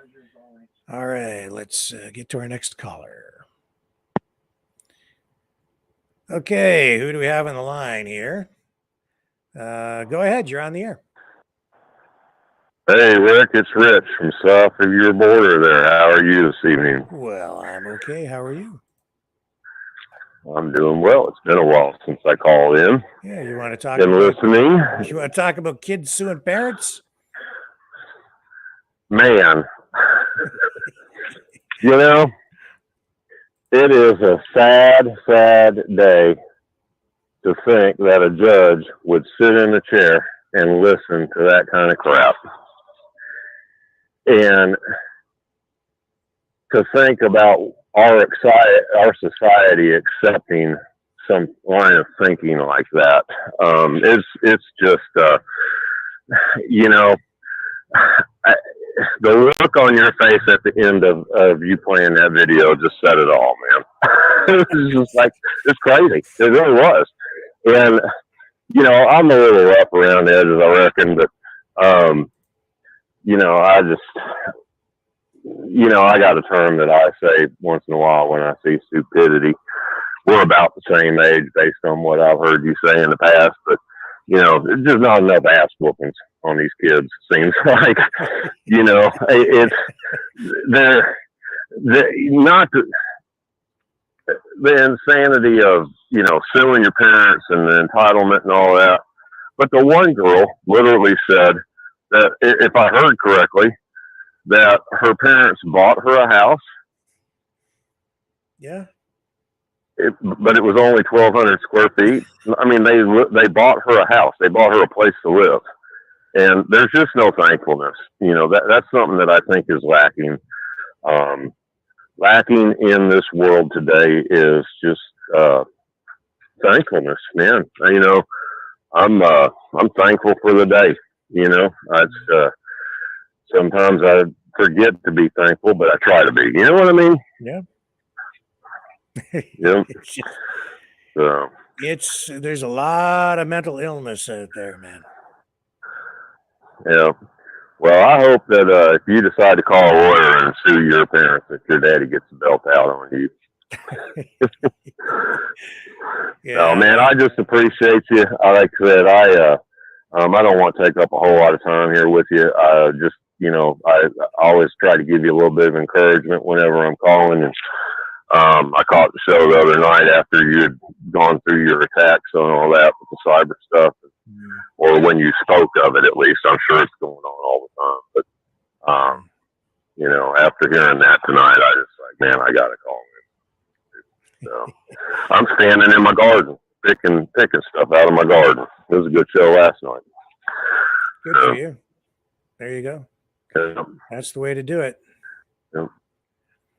Well, thank you very much for the call. We're going to move on and take a brief break. And then when we come back, we're going to talk to our guest of honor tonight. Thank you very much for the call. Thank you for your time. Take care, man. Yeah. Have a good one. Bye-bye. Okay, let me get this reconfigured here. That's got it. All right, like I say, we're going to pull out of this and take a brief break. And when we come back, Peter Kenney, artist extraordinaire, a master of realism, will join us on the flip side of this message. The New World Order. Government overreach. The Great Reset. Mainstream media lies. Now more than ever, independent voices are needed. Donate now at freedomreporters.com. That's freedomreporters.com. Maverick News. The antivirus program for your mind.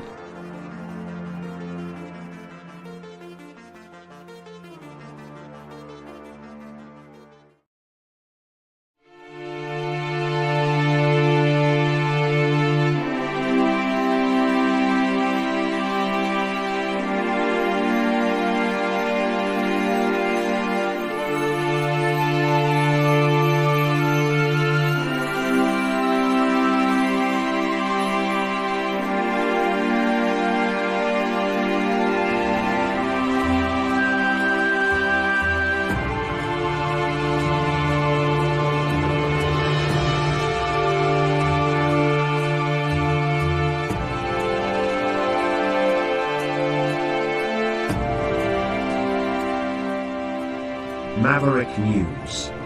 The world is watching.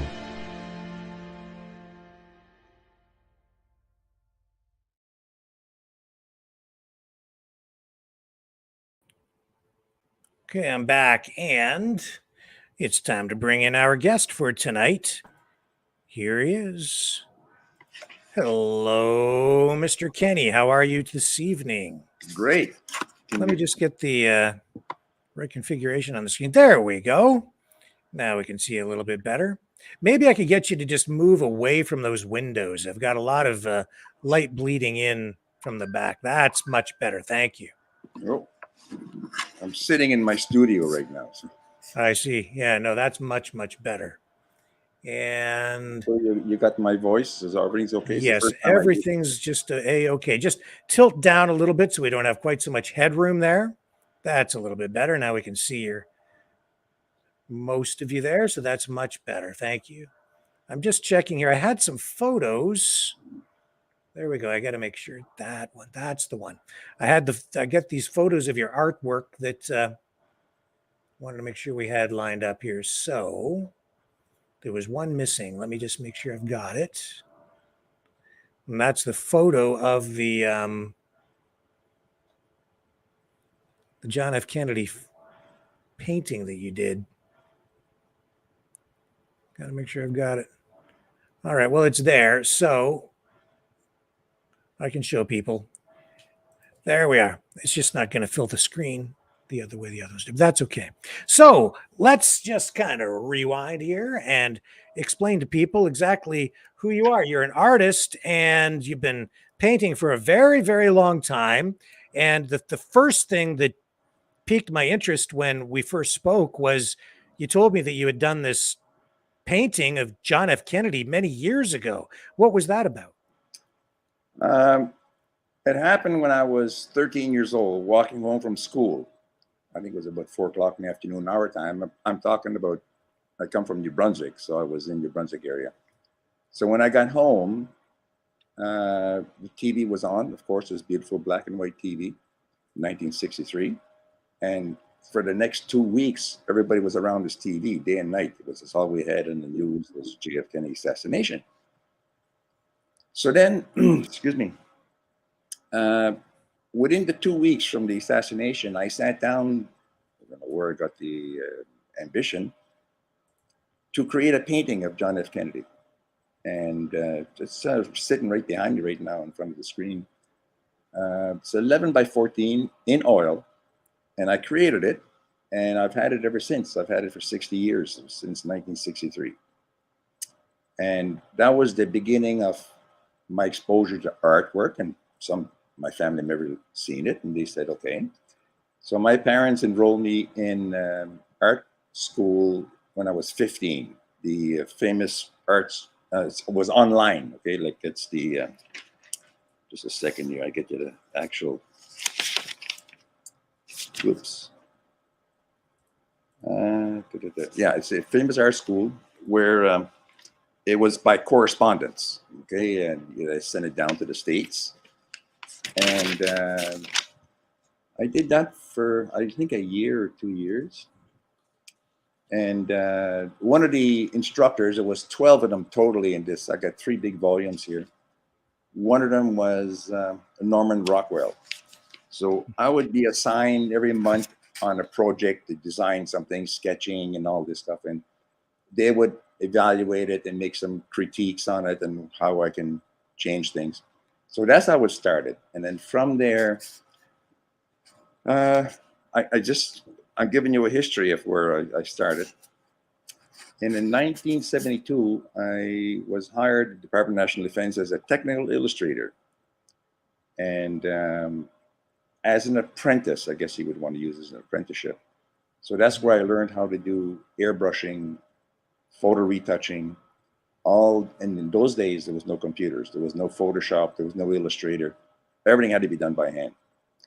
So I worked for them for about 3 years. Then I went on to work for the RCMP as their head designer. Worked there for, I think it was 1973. It was their 100th anniversary. So I was involved in designing exhibits and so on. It was all across Canada. So before we get too much deeper into your career, take me back. And so what was it that, what was it about the assassination of JFK that inspired you to paint his portrait? Well, everybody at that time was talking about it. Like I said earlier, like it was on TV 24/7. Well, I'm exaggerating a bit, but it was on day and night sort of thing. Mm-hmm. And even the assassination that followed after that. So, I mean, I was 13 years old, so that's all everybody in my family was talking about it. This was terrible. It had a tremendous impact on our family because we had a lot of relatives that lived in the States, and all over the place. Yeah. So I just sat down one night and started sketching it, and I painted it. And here's the picture here. So you were 13. 13, actually. He was assassinated November 22nd. Mm-hmm. I turned 13 on December 19th. So I was probably 12 when I started it, but it was actually, I say 13th because I don't remember exactly when I completed it, but it was 2 weeks after the assassination. And so the museum at Dealey Plaza in Dallas, I guess they've expressed some interest in possibly acquiring this, or you did at some point, but that has not yet come to pass. Tell me about that. What happens that I was going to say, okay, living up here right in Ottawa, Gatineau area, so there's not much demand for this type of artwork in Canada. So I was trying to get contact in the States. So in my research, I found out that the museum in Dallas, Texas, 6th floor museum, which is where supposedly the shooter from the window, that's where the museum is on that floor. They have the whole floor. Yep, I've been there. So I contacted, pardon? I've been there. Yeah. The museum, yeah. So contacted the curator and I sent him a picture of the painting and told him the story that, how I created that and the age I was when I did it. So then he started sending me emails and telephone calls and stuff like that. They were very interested in it, but I always wanted to say, okay, it's got to be worth something. And he was more or less ready to say, why don't you donate it to the museum? Well, you know, and then the other thing is that I had to sign a waiver that any profits they would gain from using that image on coffee cups, t-shirts, whatever, I don't know, I would not be entitled to any of it. So that's why I still have it. It was 2 years ago, I think, when I touched base with them. So this year is a big thing because it's the 60th anniversary.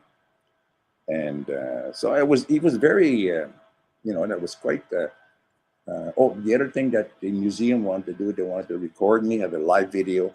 They would have that exhibit in the museum so people could push a button, I guess, and get the whole story about how I created it and, you know, where I was from, the whole story. Yep.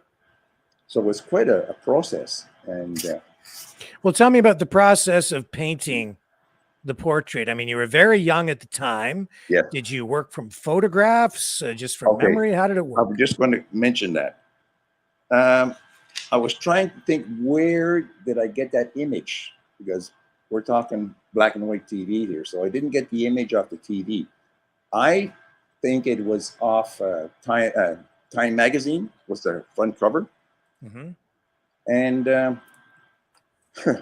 it's crazy. I Googled it, JF Kennedy assassination, and guess what? There's the picture. The exact shirt, the exact tie, everything. The only thing in my painting, I don't have his chair that he was sitting in. I didn't paint the chair in the back. I just painted him. The flag, the whole thing. Yep. That's scary stuff, man. That's 60 years ago. And it was right there. Boom, I got it. So that's how I looked at it and sketched it and took my brush and oil painting the way I went. So I guess the rest is history. I went on to do all kinds of stuff after that, from artwork. So what photo was it that you worked from? I don't know for Life sure, magazine? but it was on Google, and the picture was right there. So I suspect it was Time Magazine. It was on the cover of Time Magazine or whatever, because there was no way that I had. Sorry, I had my phone in my hand. Okay. So I was curious that I found it. The exact same image I have here. Yeah.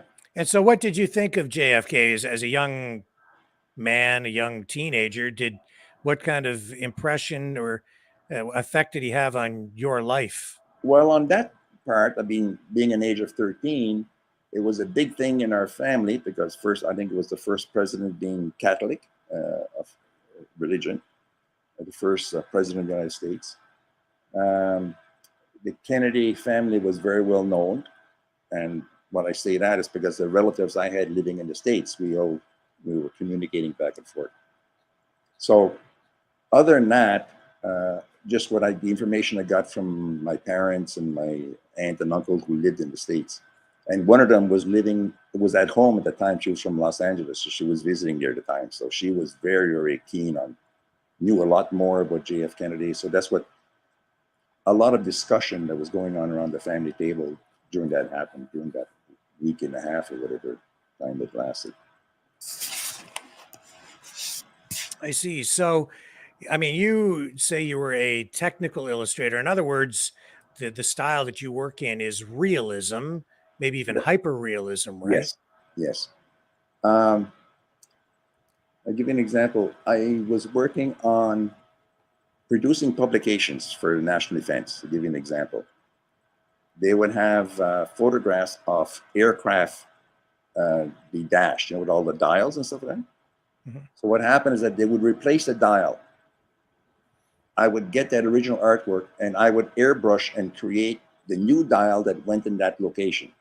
Then they would take that image, that photograph image, scan it and reproduce it in their technical manuals.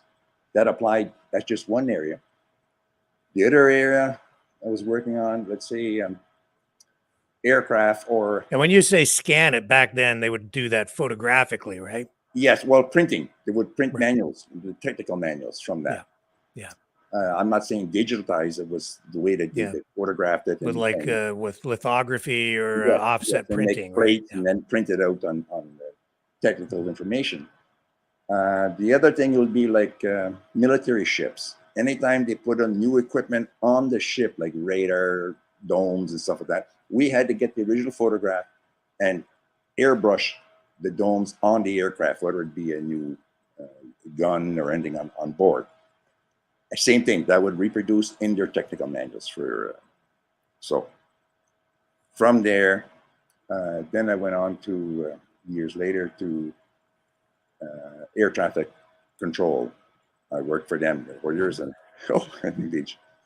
So I was in charge of producing all their illustrations for the training manuals and did all the diagrams and arranged to have it all printed. I see. And so you worked for the Department of Defense and your career progressed, and then you ended up doing a lot of automotive art as well, because, yes. you know, realism is, you know, in demand in that end of things in the automotive industry and so on. So tell me how you got involved with painting cars. I was involved in I've Porsches and Jaguars and all kinds of classic cars and stuff like this. And I have a lot of friends who were really involved in that stuff. So here's one of the paintings I did for the owner of Porsche dealership in Ottawa. That belonged to his father. It's a 1963 Mercedes that was completely restored. And that's 3 feet by 26 inches wide. It's all done in acrylic. That was a convertible, by the way, if you can tell the difference in the color. Yeah. And I did it, and that's in your boardroom still to this day. Last week, 2 weeks ago, I was there, and it was there. The excuse me. I attended races, and Mark Motors. I just mentioned the name, Mark Motors, the Porsche dealership. Yep. They raced 2 911 Porsches, and they won the championship in 2018. The owner asked me if I could create a painting to mark the occasion of winning the championship, which I did. And that's in his boardroom today. So there it is there. And I've met the driver of the car. So all the lettering and that's all done by hand. The helmet is done by airbrush. Yep. And then I do the detail work afterwards. So I've done a lot of images like this. Most of them are private commissions. You know, they would say, can you do this, can you do that? I've done some animals, self-portraits, you know. So I was very fortunate. I really enjoyed it. I was lucky to get into this. So my question now is, what are your thoughts on digital technology? How has that affected your career? I mean, you have Photoshop, you have all kinds of computer tools, digital tools, photography, scanning, you know, different ways to duplicate things. Has that had a negative effect on you as an artist, or have you just used to use it? I probably got one of the first Macintosh computers in the late 70s, I think maybe around 1980. And it was a little Macintosh SE. I think the screen was 6 inches by 6 inches, black and white. So I had to learn what this was all about, you know, like typing and all kinds of layout, but the screen wasn't very big. So I always had to reduce it and enlarge it. So I accepted that, and it was a whole new field. It was a curve, but a lot of the stuff I did before I went on the computer, I would do hand sketches, you know, like a billboard. They would come to me and I would do presentations on an international level. I would do a pencil and a piece of paper, and I would show them, okay, this is my idea. What is the what are the pointers you want to try to get across? So then I would make a storyboard, I guess is what you would call it, you know, and then I would go to the computer and finish it off, which was a great thing, you know. I mean, what normally would take me a day to do an illustration on the computer, I could do it in half an hour. If I don't like it, just push delete, start over. Whereas the way I started, you made a mistake, that means you had to start all over. Whether you spend 5 days working on it, the detail, you just got to drop the brush once and then it's done. So what are your thoughts on artificial intelligence? We're seeing the strike in Hollywood, the actors, the writers, they're all very concerned about it.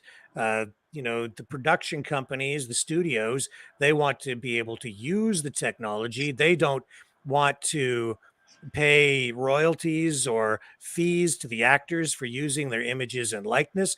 They want, you know, to keep all the residuals from all of the work that would be made now and in perpetuity into the future, so the actors, the writers don't get really anything. The challenge, I think, for artists as well moving into the future might be that someone can just now type into a computer, make me a painting of JFK in the style of, and it'll spit out instantly an image that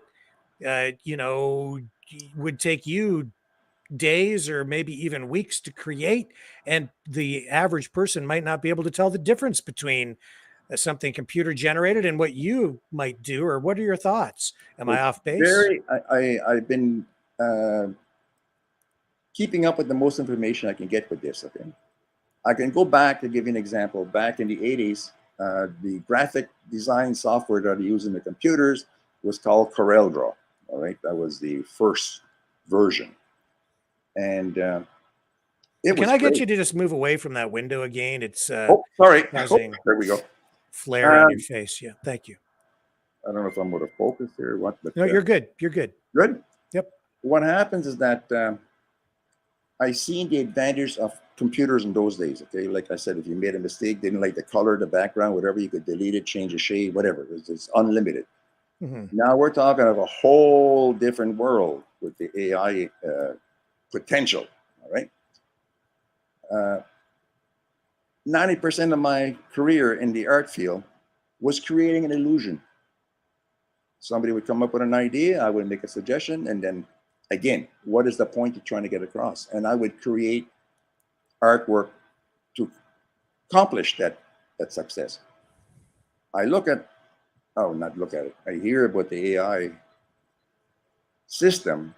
It's going to be very, very difficult for ordinary folks to, is that for real? Or is it, that's so scary what I've seen so far, where they can record your voice, they can take some pictures of whoever you're doing, change the background, change whatever they want.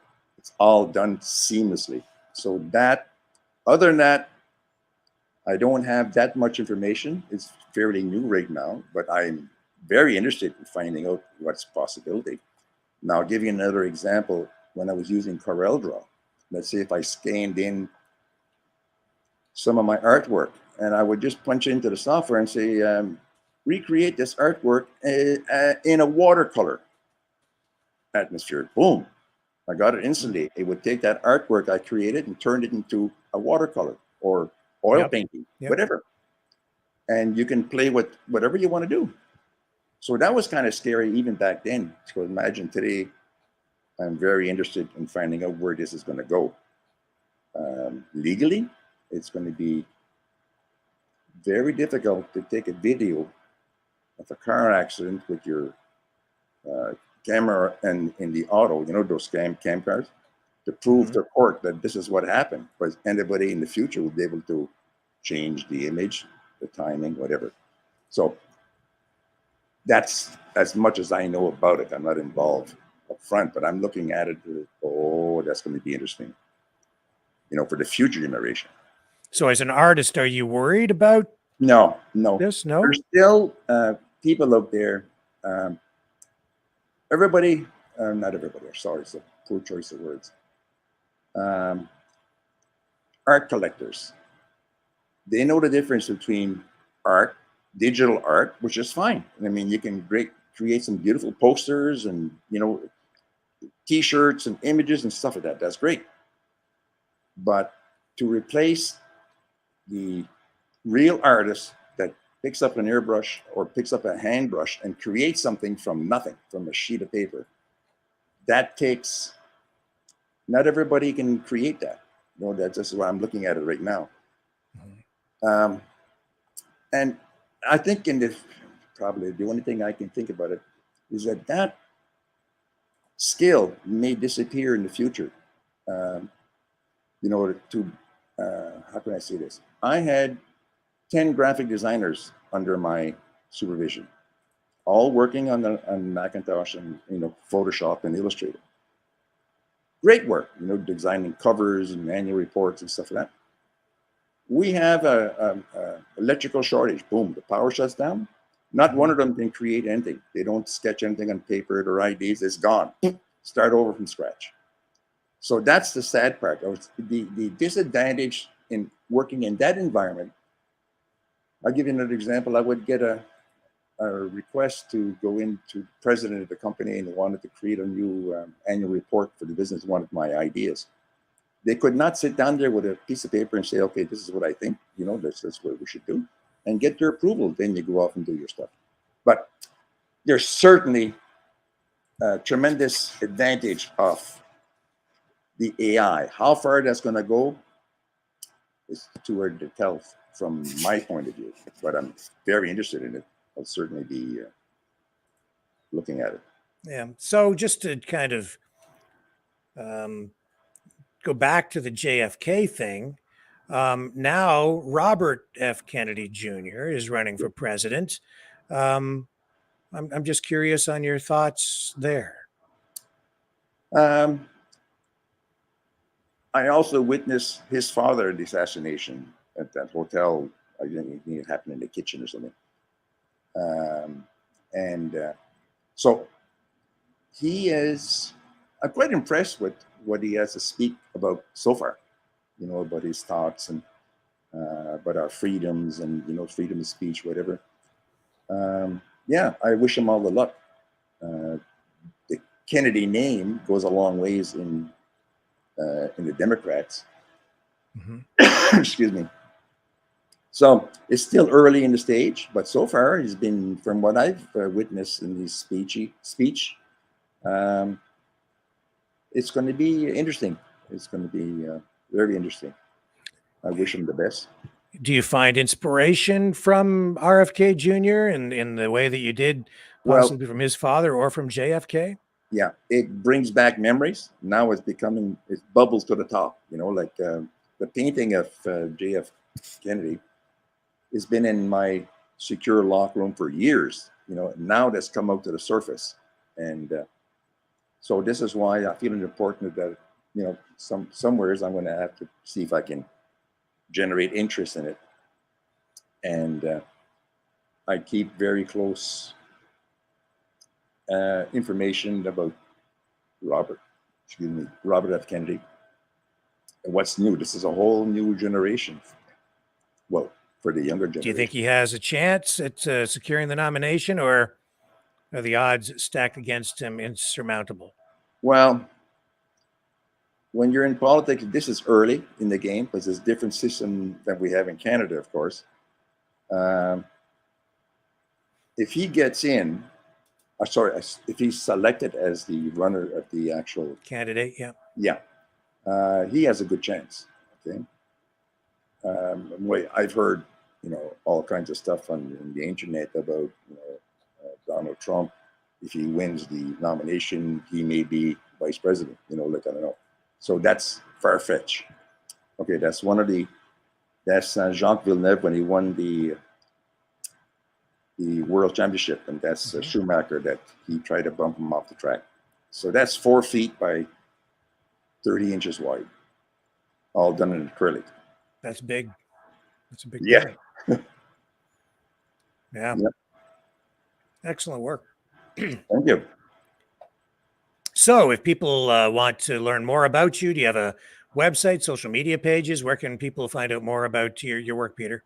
No, I have nothing set up right now, other than my email address. If somebody contacts me from listening to this broadcast, I certainly deal with them. The way I've been working now with clients that contact me, I contact them, listen to what the project they're interested in me doing, whether or not I can do it, sure. And then I would give them some concepts. This is what I think I would like to do. And if they approve it, then I take it different stages. I have photographs of all the paintings I ever created, different stages, how I started, how I completed. So I get approval all along the way. So the next step is to go, whether it's Facebook or create my own web page with all my artwork I created that I have digital copies of. That would be my ideal way to go. Because right now in my studio, I'm prepared to work full-time in my art, whether it's be whether it's a client. I will not be working for 4 clients. When I get a client, I will complete that project before I go to the next one. You know, that's the way I've always operated. I take care of the first client, the next one is on the waiting list. When that's done, we'll move on. So yeah, it's kind of, it's really changed because now it's podcasts, you get exposure, you know, worldwide, in a lot of cases. So I really appreciate you doing this because this is the first time I'm really nervous. But no, I mean, something that I've had a lot of comments over my career. Parents would come to me and go, "How did you get involved in this? How?" And you know, my kid, my daughter, my son is interested in artwork. So I had to sit down and explain to them. Most of it was by work experience and working as an apprenticeship. And well, actually all of it. And show them an interest, encourage them. Now, of course, it's all computerized. I have a 2-year-old grandkid here that's just blows my mind. You give him an iPad and a cell phone, and he's in there and he's talking to Google and all kinds of stuff. Scary. So that's the different world. And I support that. So future, I don't know. I think it's going to be great, but it's going to affect a lot of people, everybody. Again, I said earlier how that's going to affect me as an artist. There's still a lot of interesting people that want to collect artwork that was done, original artwork, not digital. There is a place for digital art. Don't get me wrong. There's tons of that going on, and you can't compete with that. But then you get the other side that are interested in the real art, you know, like concept, create it, paint it, and it's one of a kind. So nobody else can copy it, reproduce it, or print it without your permission. I got you. Well, listen, sir, here's one last photo. Yeah. Before we wrap up. So, you know, this is more automotive stuff, which I love, of course. Yeah. And so you know, you've got my interest because you're painting automotive stuff and political stuff, both of which are of interest to me. And I know the political stuff is of particular interest to people in our audience tonight. I just want to thank you for stopping by and sharing your story and your work with us. And any final thoughts or anything you think we might have missed before we wrap up? If anyone else wants to contact me, if you got my email address, I didn't put it on there. Sure.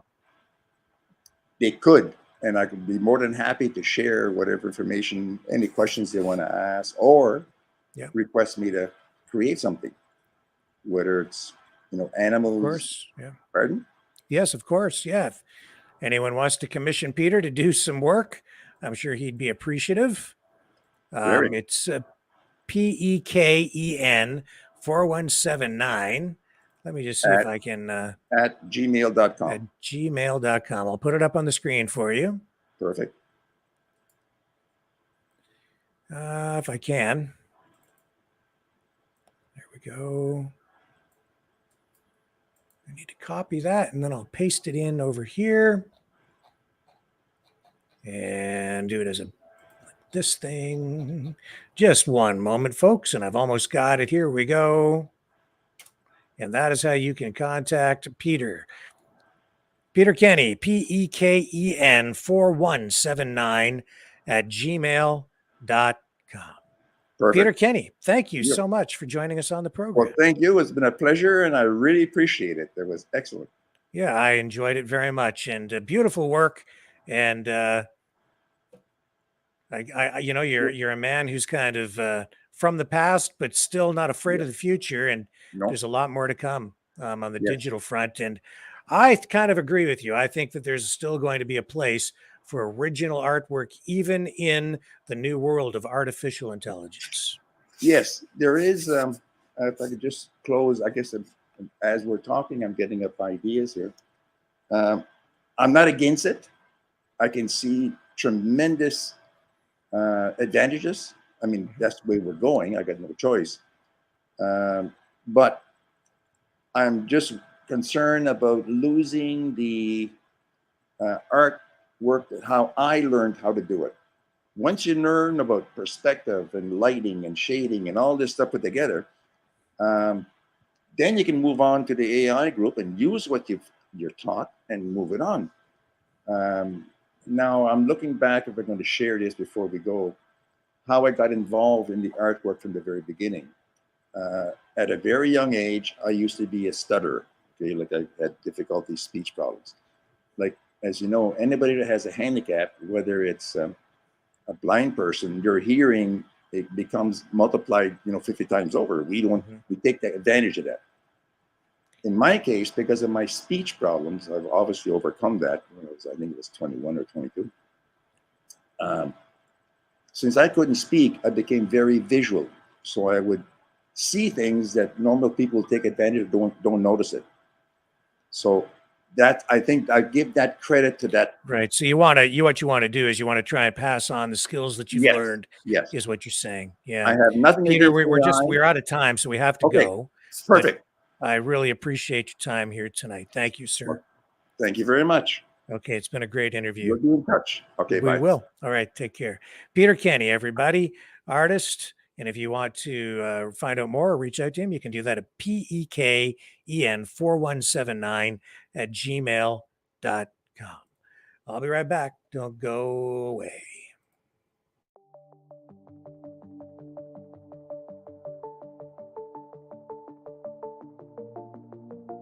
Greetings, brave Mavericks. Our quest for truth continues. We go beyond fake news. Together we expose propaganda. Together we pull others out of rabbit holes. We are maverick thinkers. We are all unique individuals. Defenders of individual rights and freedoms. Credible. Trusted. Grounded in reality. Maverick News. Maverick News. Defending free speech. Free speech. Donate at freedomreporters.com. Do it now. Tomorrow may be too late. Maverick News. The world is watching.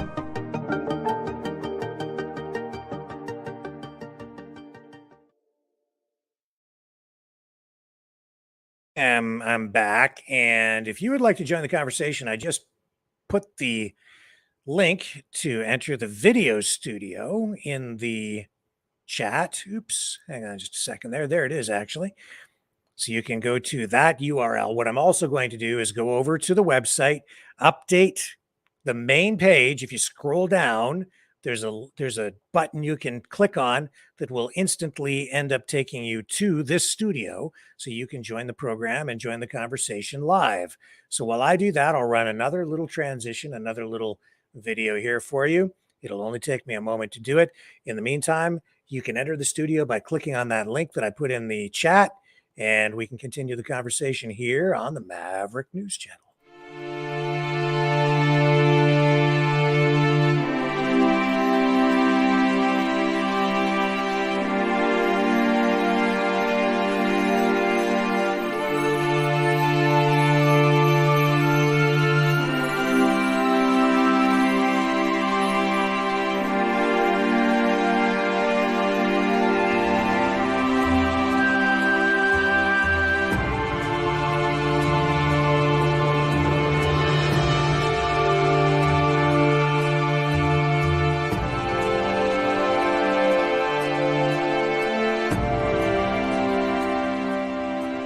Maverick News.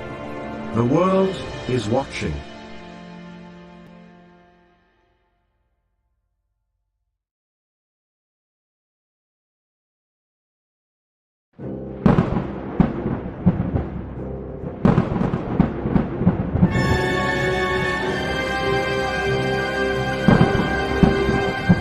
Fear not the storm, for truth is on our side. Maverick News. The world is watching.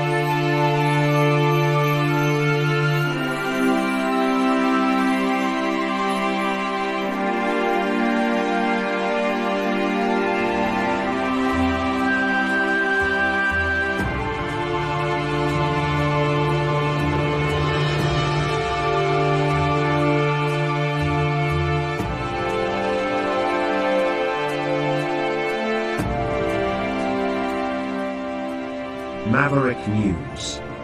The world is watching.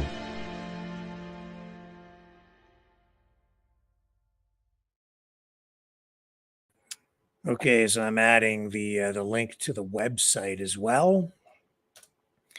And we'll see how this goes tonight. If you'd like to join the conversation for the last part of this show, all you have to do actually is go to our website now at mavericknews.ca or mavericknewschannel.com.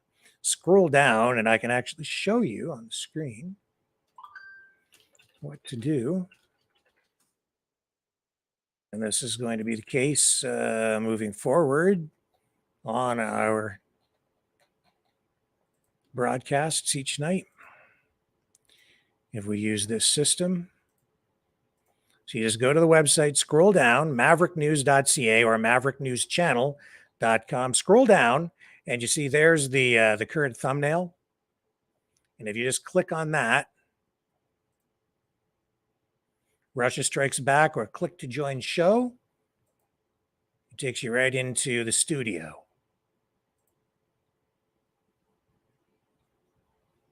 So it opens a separate window for the studio. So then it'll take you over to this.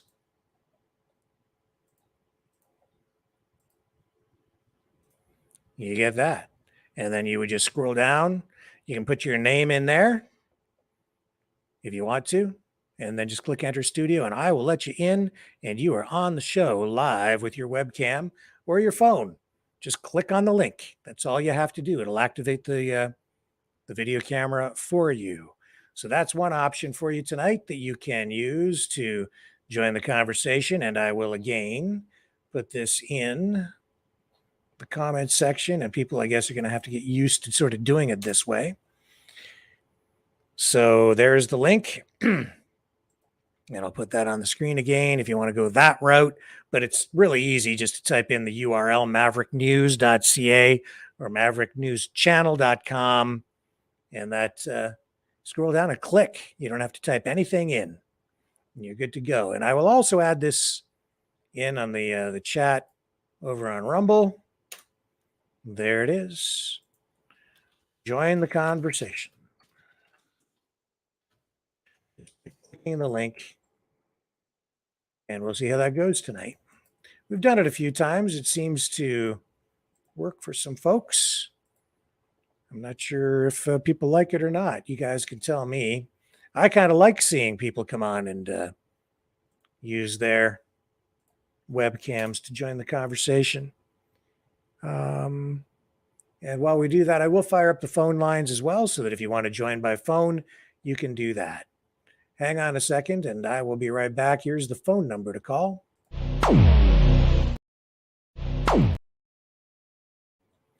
That's the wrong thing to fire. There we go.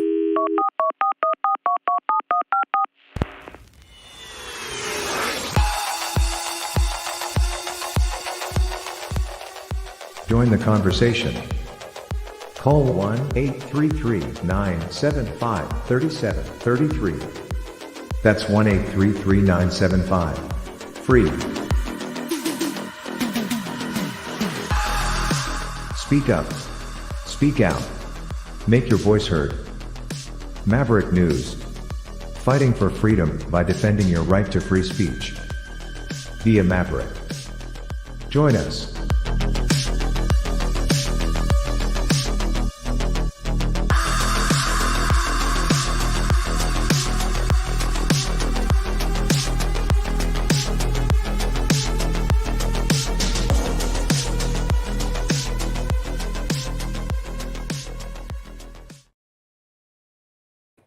Well, there's Note.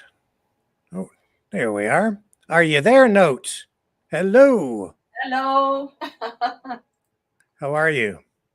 I'm good, thanks. How are you? I'm just fine. So what are you thinking?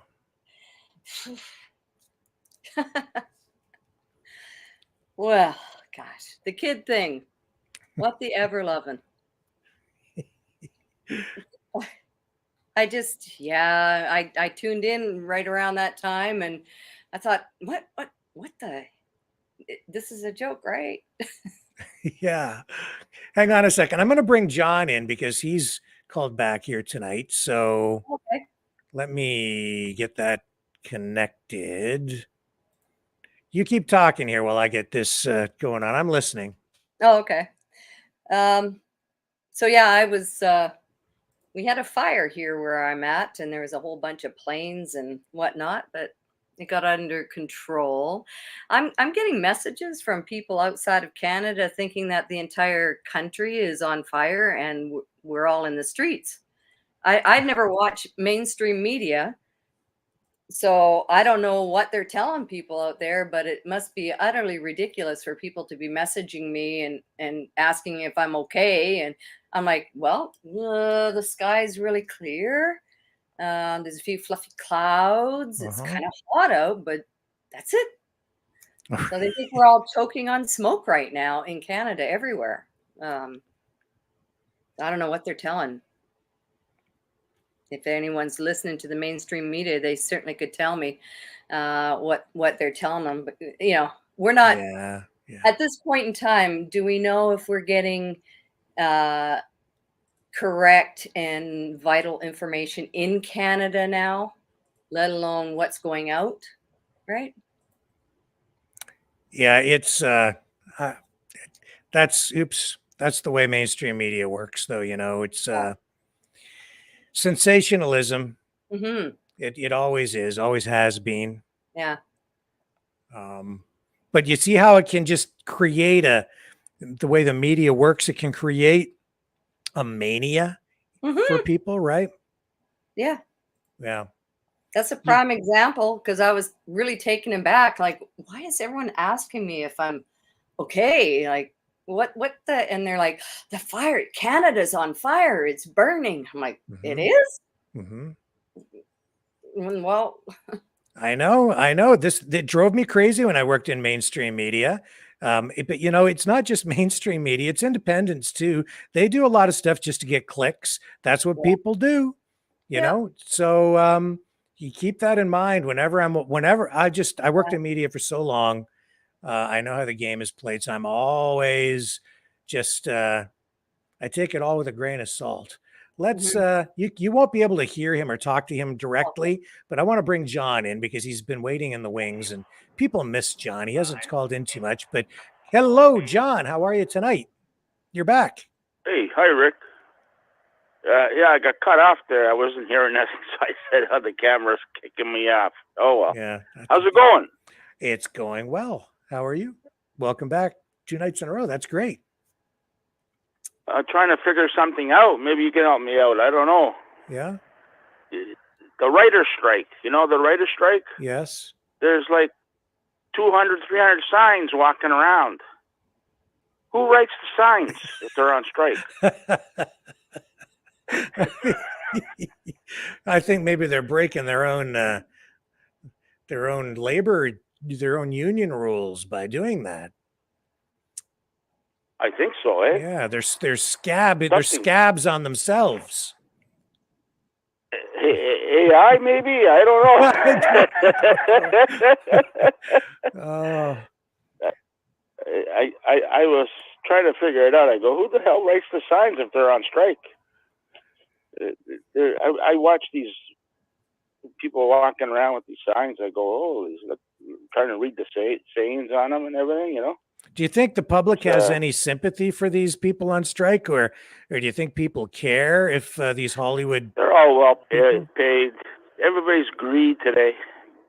Yeah. Everybody's going on strike. Look at the boats in Vancouver. They're all well paid, but they just want more money, you know? Yeah. Yeah. Well, I'm just looking at those potassium iodine pills. Yep. 65 milligram is what you want. On Amazon, $8 for 120. I'm gonna order a couple bottles. You never know, eh? You never Save know. your thyroid anyway. Yeah. Yeah. As long as you don't get incinerated, you can always pop some of those pills and maybe survive the apocalypse. You know, it's the fallout we got to survive. The fallout. That's right. Yeah. But You know, I was the other night. Trudeau's getting booed at those Indigenous games. You know. Yes. And I was searching around for paper. Everybody reported except CFTO. They never. They showed them in the canoe, and they showed them talking, but no boo. They mentioned one thing about booze. That's the only channel. Is CFTO. Which is a CTV channel, actually. Yeah. I kind of felt sorry for him, you know, up there being booed like that by 5,000 people. Just kidding. Just kidding, Rick. As the Italians say, he's a buffoon. Elon Musk, what did he call him? He called him a name too. Elon Musk, he called him a name. Yeah, he's funny. Oh my. I don't know. That loser should step down. Nobody wants to hear him anymore. You know that. Every time he comes on, I just turn the channel. I don't want to listen to him. You know. I hear you. His Teflon face is worn shaven off. too. He should keep his face shaven. I don't like him with the beard. He looked too much like Fido, you know, with his beard. Yeah. You know, so it's better with no beard. Yeah, I guess that's why you got rid of it. Without the beard, he looks more boyish, and with the beard, he looks evil. So I don't know if either one suits him, but I'm used to the no beard Trudeau. It's kind of like that parallel universe episode of Star Trek when you've got like the evil crew and the good crew, and you've got the evil Spock and the good Spock, and Kirk and McCoy and the landing parties and the transporter get, you know, switched into the alternate universe. Do you remember? They called it Mirror Mirror. Do you remember that episode? Yeah, I've seen all the old Star Trek, right? Yeah. So I've seen them all. So what we've got is two Justin Trudeaus. We've got the evil one and the little kid boyish one, right? And neither option is good. Well, he's not going to call an election because he knows he's going to lose. But he was there. He donated a ton of money, and he still booed him, right? Yes. Well, it's our money that he's donating. It's not even his. My favorite sport on those games are the check cashing race. the check cashing race. Yeah. And then they ask for more. I don't know. All the politicians show up at the Calgary Stampede, man, and the Indigenous games. It's like all politics. Well, not all politics, but there's a lot of politics at these events. You know, it's supposed to be sports, but the politicians get their mugs on TV and they sit there and flip pancakes or, you know, just do whatever. But anyway, John, we better move on. I appreciate you calling in tonight. It's always. Yeah. There's new Leo. If Leo's listening, he's probably interested. Mike Tyson just started a new MA. It's called something fighter. Anyways, he started a new what was it? IP. Man. Oh, he can look it up himself, but it's a new martial art. It's going to take UFC probably a lot of their viewers out there, and they got this black guy from France. He's mean. I've been watching this guy in UFC for a long time. He's the best fighter in the world. I forget his name. Francis was his name. He probably knows. But check him out. IP. It's a new league. I was watching it the other day. That Francis guy's fighting in October. Anyways, I'm gonna check it out. And before I go, I told you this before on the show, and I'm sticking to my guns. HARP. You heard of HARP, right? Yep. That's what's going on right now with this. You know all this heat everywhere, like 120. Look at Italy and Europe and the Death Valley. I think HARP is that's what's going on. They're causing this heat wave because they want to kill off all the old people. Call me whatever you want, but that's what I think is going on.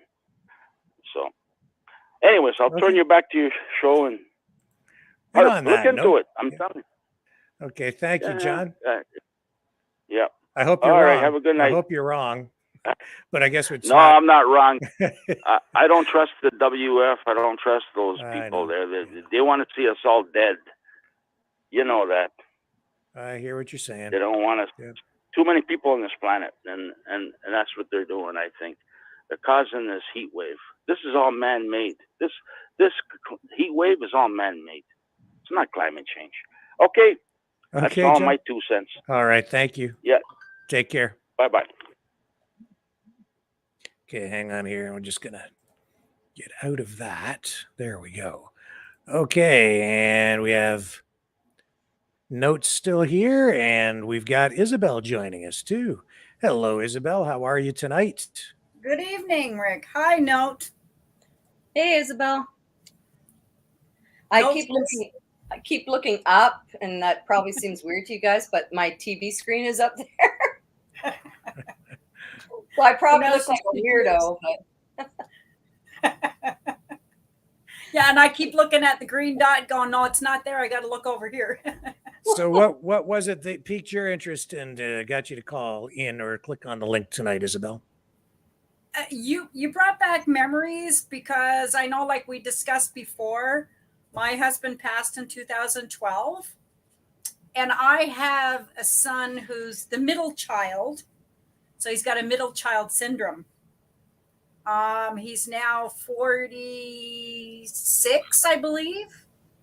But back in the day when my husband passed, the first thing out of his mouth was, so where's my money? I'm like, what money? I don't have any money. Well, yeah, you got Dad's money. I said, no, I got your father's CPP. He said, well, where's my share? I'm like, I don't know. It's not here. But he threatened me at that time that he was going to sue me and take me to court. So I said, well, in that process, maybe you want to share the bills as well as pension, because it doesn't go to you. But he's always had that thought in his mind. Well, I didn't ask to be here. And I said, so get a job. Yeah. I mean, if he links onto this suing your parent crap. I was just going to say, Liz, look out. You might have to get yourself a lawyer. Well, then I'll sue him for everything I spent on him. How's that? There you go. Countersuit. I thought it was hilarious, honestly, when I saw that. And yet, you know, it's just so typical in 2023. Look where we're at. It's bizarre. And Trudeau is spending more money. Did you hear about the 1.7 trillion he's going to build to Western Canada? What's that? What? $1.7 trillion. Somebody sent me a message not too long ago. Trillion for what? Trillion. $1.7 trillion he's going to be charging to Western Canada, apparently. I don't know any. That doesn't sound. Why? See, I shouldn't bring stuff up without having the articles.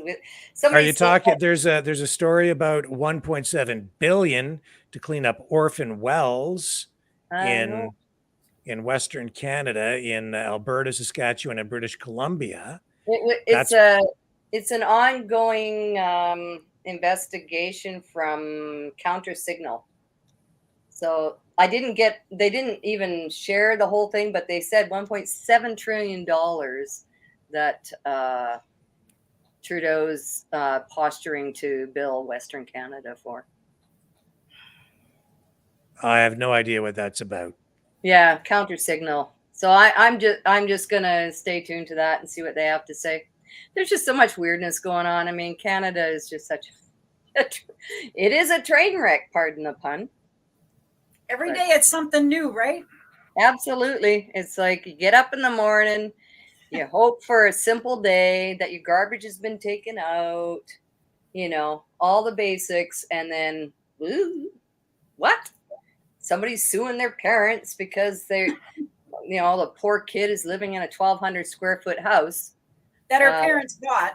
That their parents bought, and and that your story of homelessness, Rick, will be very interesting, because I came drastically, painfully close to being homeless, and it was a year ago, and terrifying to be in that situation.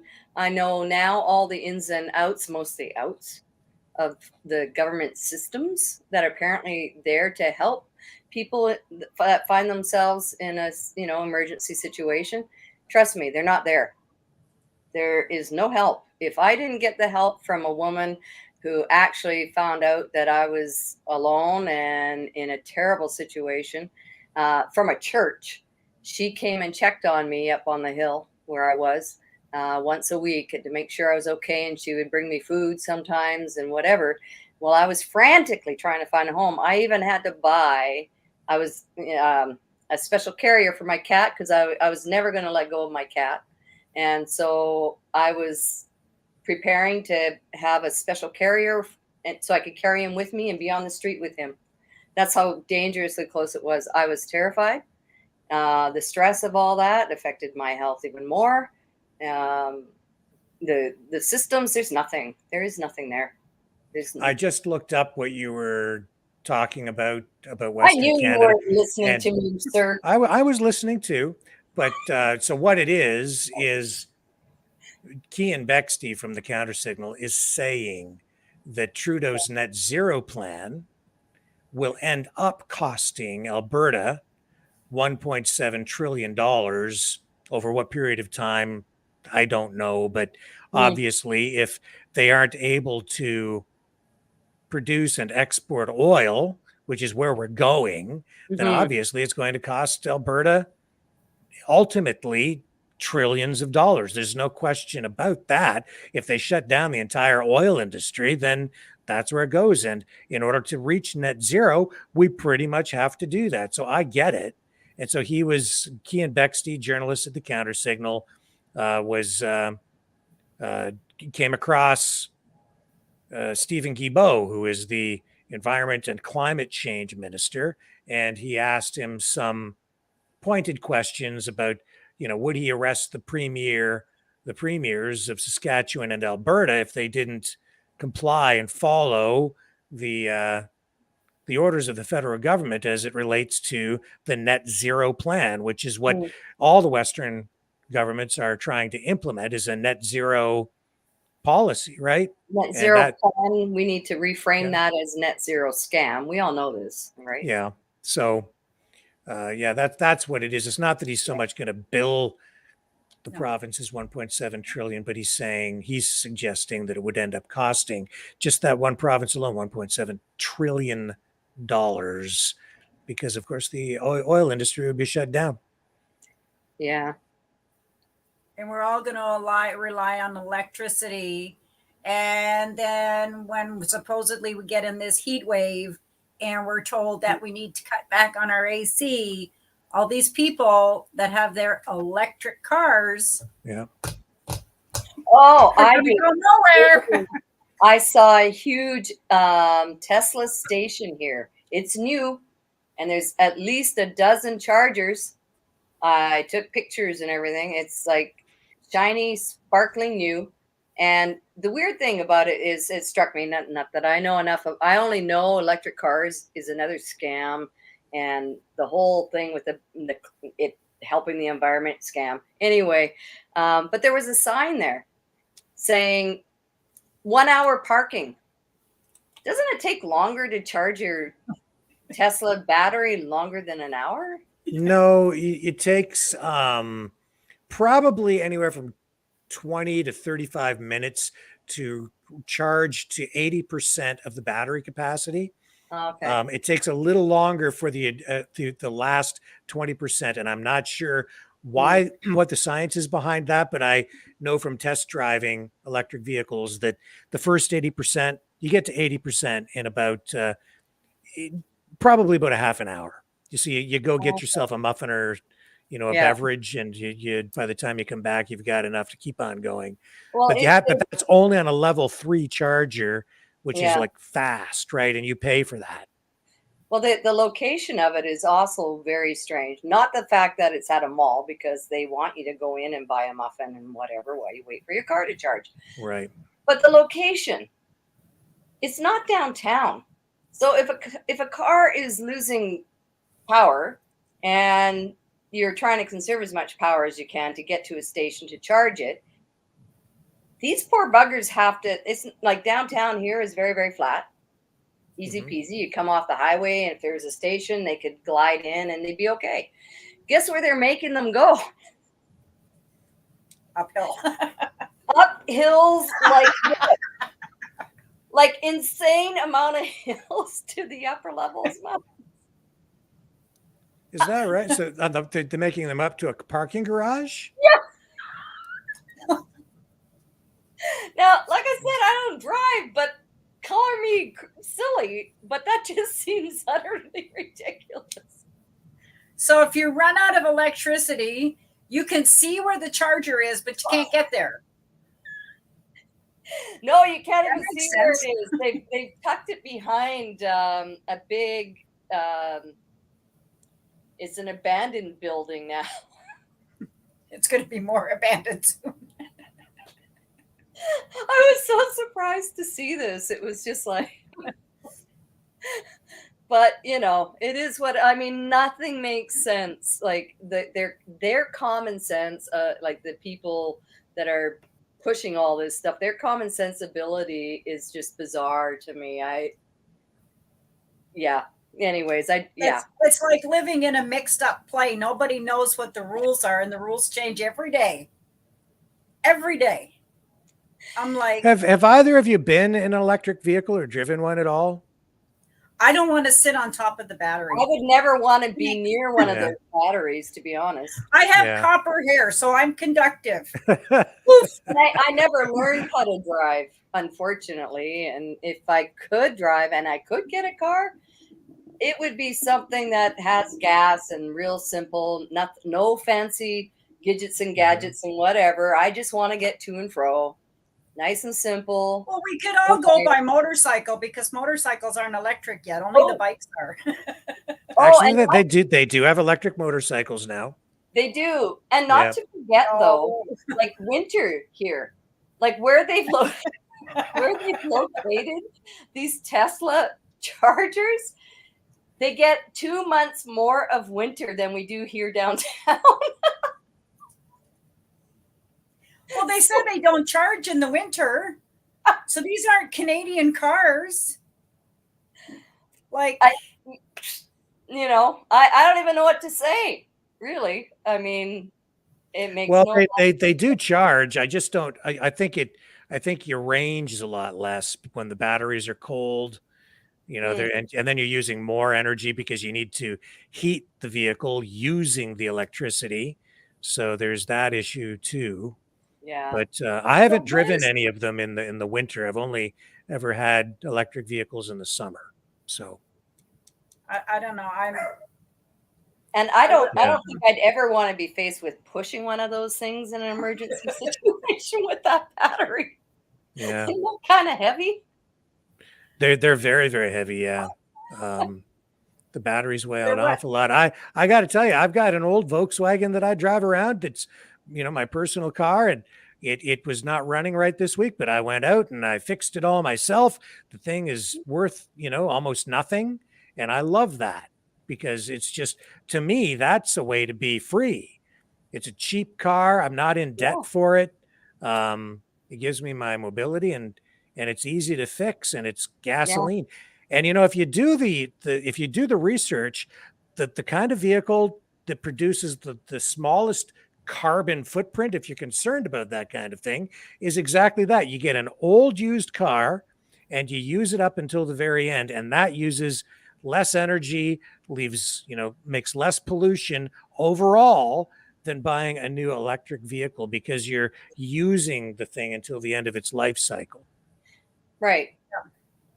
Yeah. You're using it to the extent where it can't go anymore. Yeah.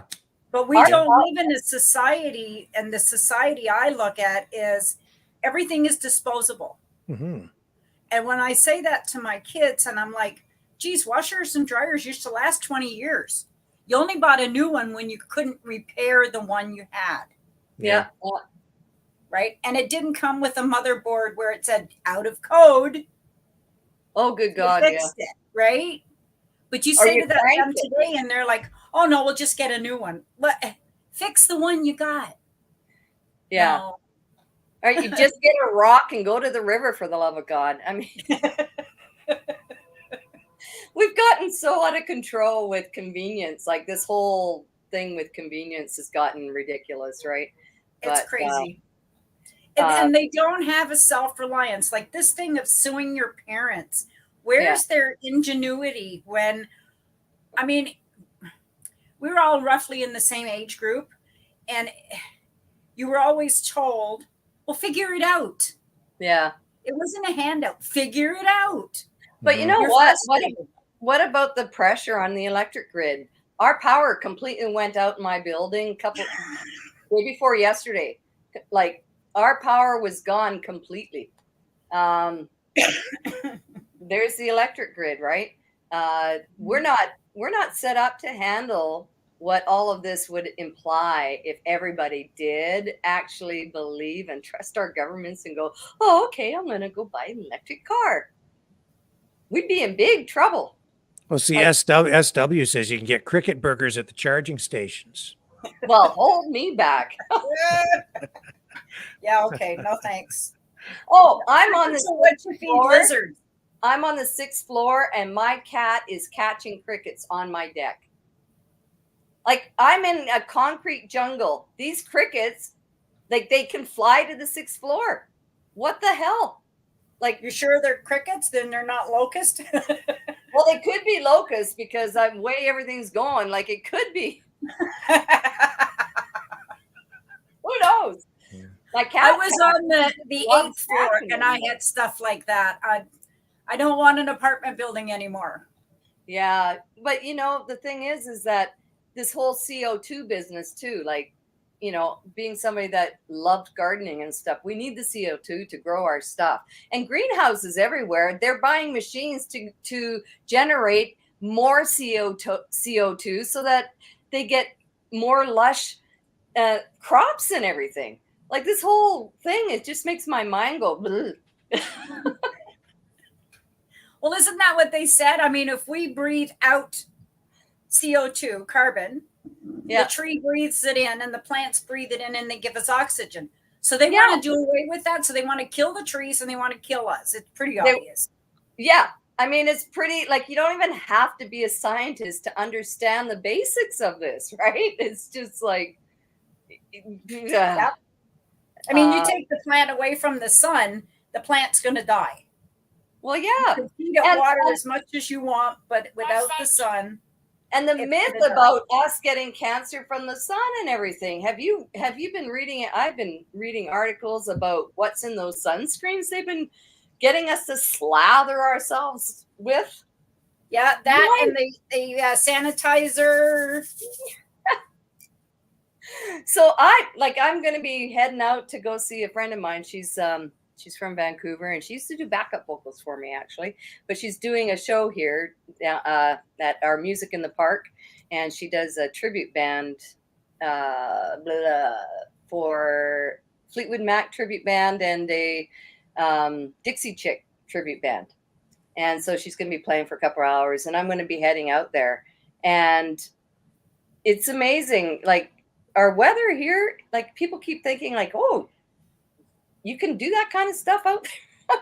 I don't know. I wish I knew. I should probably watch mainstream media to find out what they're saying about us, because they're making us sound like we're living in caves and throwing rocks at each other or something. I don't know. Igloos. We live in igloos up here. Right? And we Like, ride skidoos all year.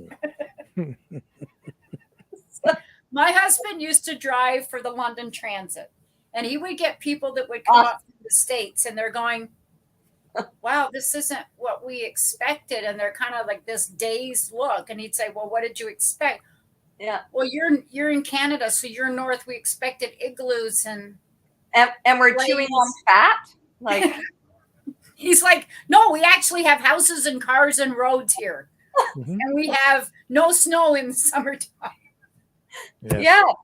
I came across that last night. I went down to see the CCR tribute in the park for a little bit, and there was a couple I ran across from Texas, and they were just an adorable couple, and we wound up striking up a conversation, and they were looking around as though, like, I don't know what 100%, because I didn't want to insult them or anything, so I was very careful with choosing my words, but they must have obviously expected us, very little people to be around, because they were like, oh my God, look at all the people here. I'm like, yeah, there's music playing.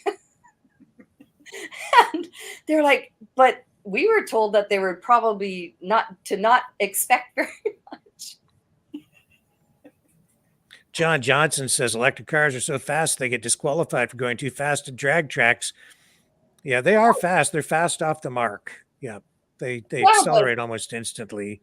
That is one thing about them, but I still prefer my gasoline-powered cars. Well, yeah, because like you don't have to park for however long to charge, and you don't have the worry of it blowing up spontaneously, randomly while you're in it. I shouldn't laugh, but yeah. Somebody posted on a video the guy was stuck inside his electric car when it caught fire because everything shut down. He couldn't get out. Exactly. Like, this is like such madness. I've seen articles from the 1800s where they tried this electric car BS before, and I saw them have these big, thick, heavy cords attached to buses at these big buildings. And I mean, they've tried this crap over and over, and honestly, what it comes down to, it's so that the governments can line their pockets and fleece ours. It's that simple. I mean, not just the governments, but the big companies as well, right? Because I mean, look at what the incentive is. They're retooling every automotive facility. It's a complete revamp of an industry from the ground up, almost. And we're going to be very sorry for that. And those old buggers that are tooling around in their big old pickup trucks with gas cans in the back, they're going to be driving by, laughing and waving. The thing is, though, I have to tell you, it has become inevitable. And here's the thing, I do an automotive show, right? Right. So I have test vehicles coming starting next week, and every single vehicle in the lineup coming to me this year is electric. Every single one. Not one gasoline powered vehicle so far. Maybe some later, but right now, all of them that they've offered up are electric. It's inevitable. Do you have a test flying car? I've been hearing stories of flying cars actually being approved now. No, they haven't offered one of those, and it's probably a good thing because I do not want to die. Yep, me either. No, really? Me either. I like my feet on terra firma. Thank you. I mean, it's really a joke. If they were going to be so strong on this, you think that they themselves, Trudeau, would be driving electric vehicles? His SUVs are gas guzzlers. And you mean all 42 or so of them? Yeah. Let's see him fly in an electric jet and drive an electric car. 400 bottles of wine on Trudeau's plane. Well, then 10 of those are mine. I was going to say, I need a refill. I complain. He gave us, what did he say? And my friend said, but look, he gave you $237. I said, for what? Well, hold me back. How far is that going to go when you go get your groceries? Like, that's supposed to compensate us for all the money they took away from us that would have fed us for a year. Mm-hmm. And that 200 and some odd dollars is going to feed us for a week. Well, you go put gas in your car, because I go to the reserve. So I go put gas in my car. That's $60 for a Sentra. Right. So there's $60. So now I'm left with $100 and some dollars. So if I go to the grocery store, the milk is $7 for 4 liters. $10 My butter is $8. You're lucky if you can make a sandwich by the time you come out of the grocery store. Exactly. But, you know, Freeland and Trudeau are so darn proud of themselves, aren't they, though? Oh. They're so smug and proud about we've doled out this many millions of dollars we've given back. You know, who's paying for the $400 of 400 bottles of wine on his plane and all his grocery bills? Like last time I heard any Canadian out there working their jobs and stuff, we pay for everything out of our paycheck. But somehow, and I love to know how, this government not only gets an incredible salary, and they can give themselves raises too, but on top and have of that, 2 months off. They bill us. You know, they don't pay out of their paychecks their hotels, their food, their grocery bills. What else is like none of this makes sense to me, right? How did that come to be? Why, like with their salaries, they should be buying their own groceries, you know, and all the stuff that we have to pay for out of our paychecks, they should be doing too. But that's not what's happening. No, right? It's tax. And I hear people saying, oh, I can hardly wait till I retire and I get my pension. Whoa. Like, why? Like retiring is good. Your pension is shit.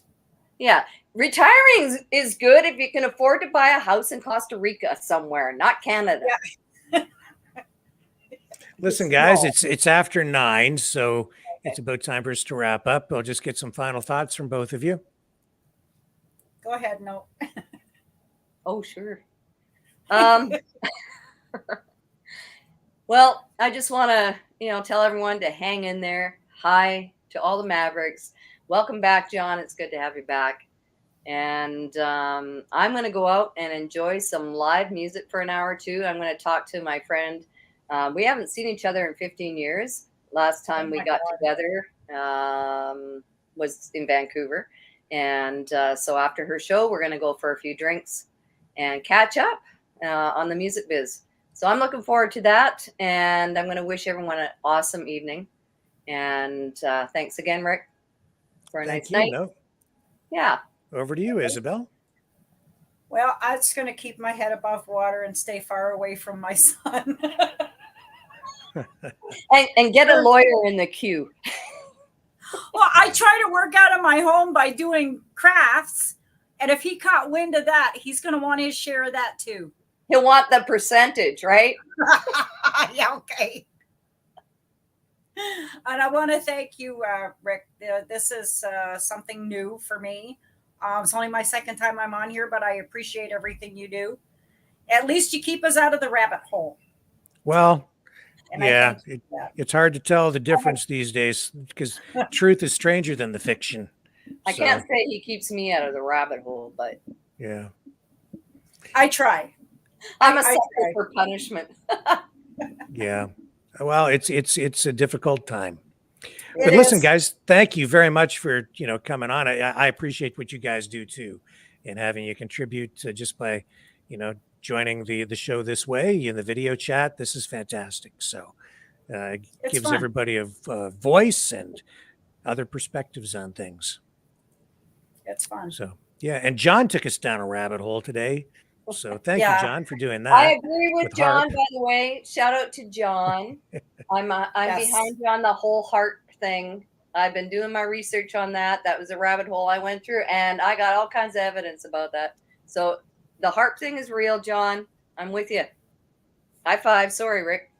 High fiving John on that. Okay, well, we're all doomed, and I'll be back tomorrow with another daily dose of doom and gloom. Thank you, guys.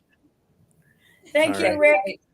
All right. Bye-bye. Signing off with them, and I'll wrap up over here and try to stay optimistic, even as your brain waves are altered with the environmental changes that come from the giant HARP waves that are going on out there to change the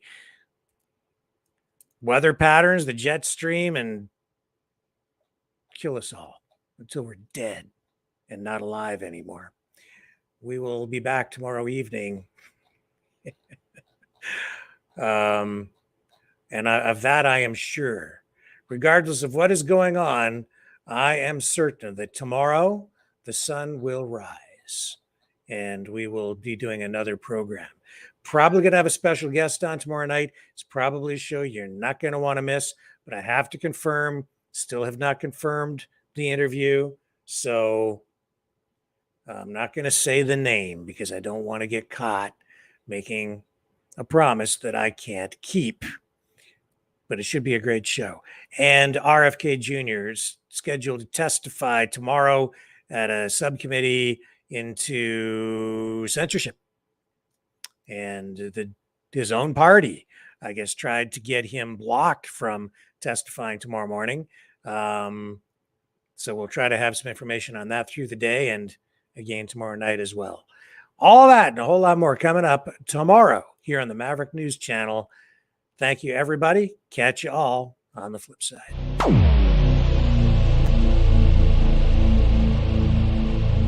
This has been a Maverick Multimedia production.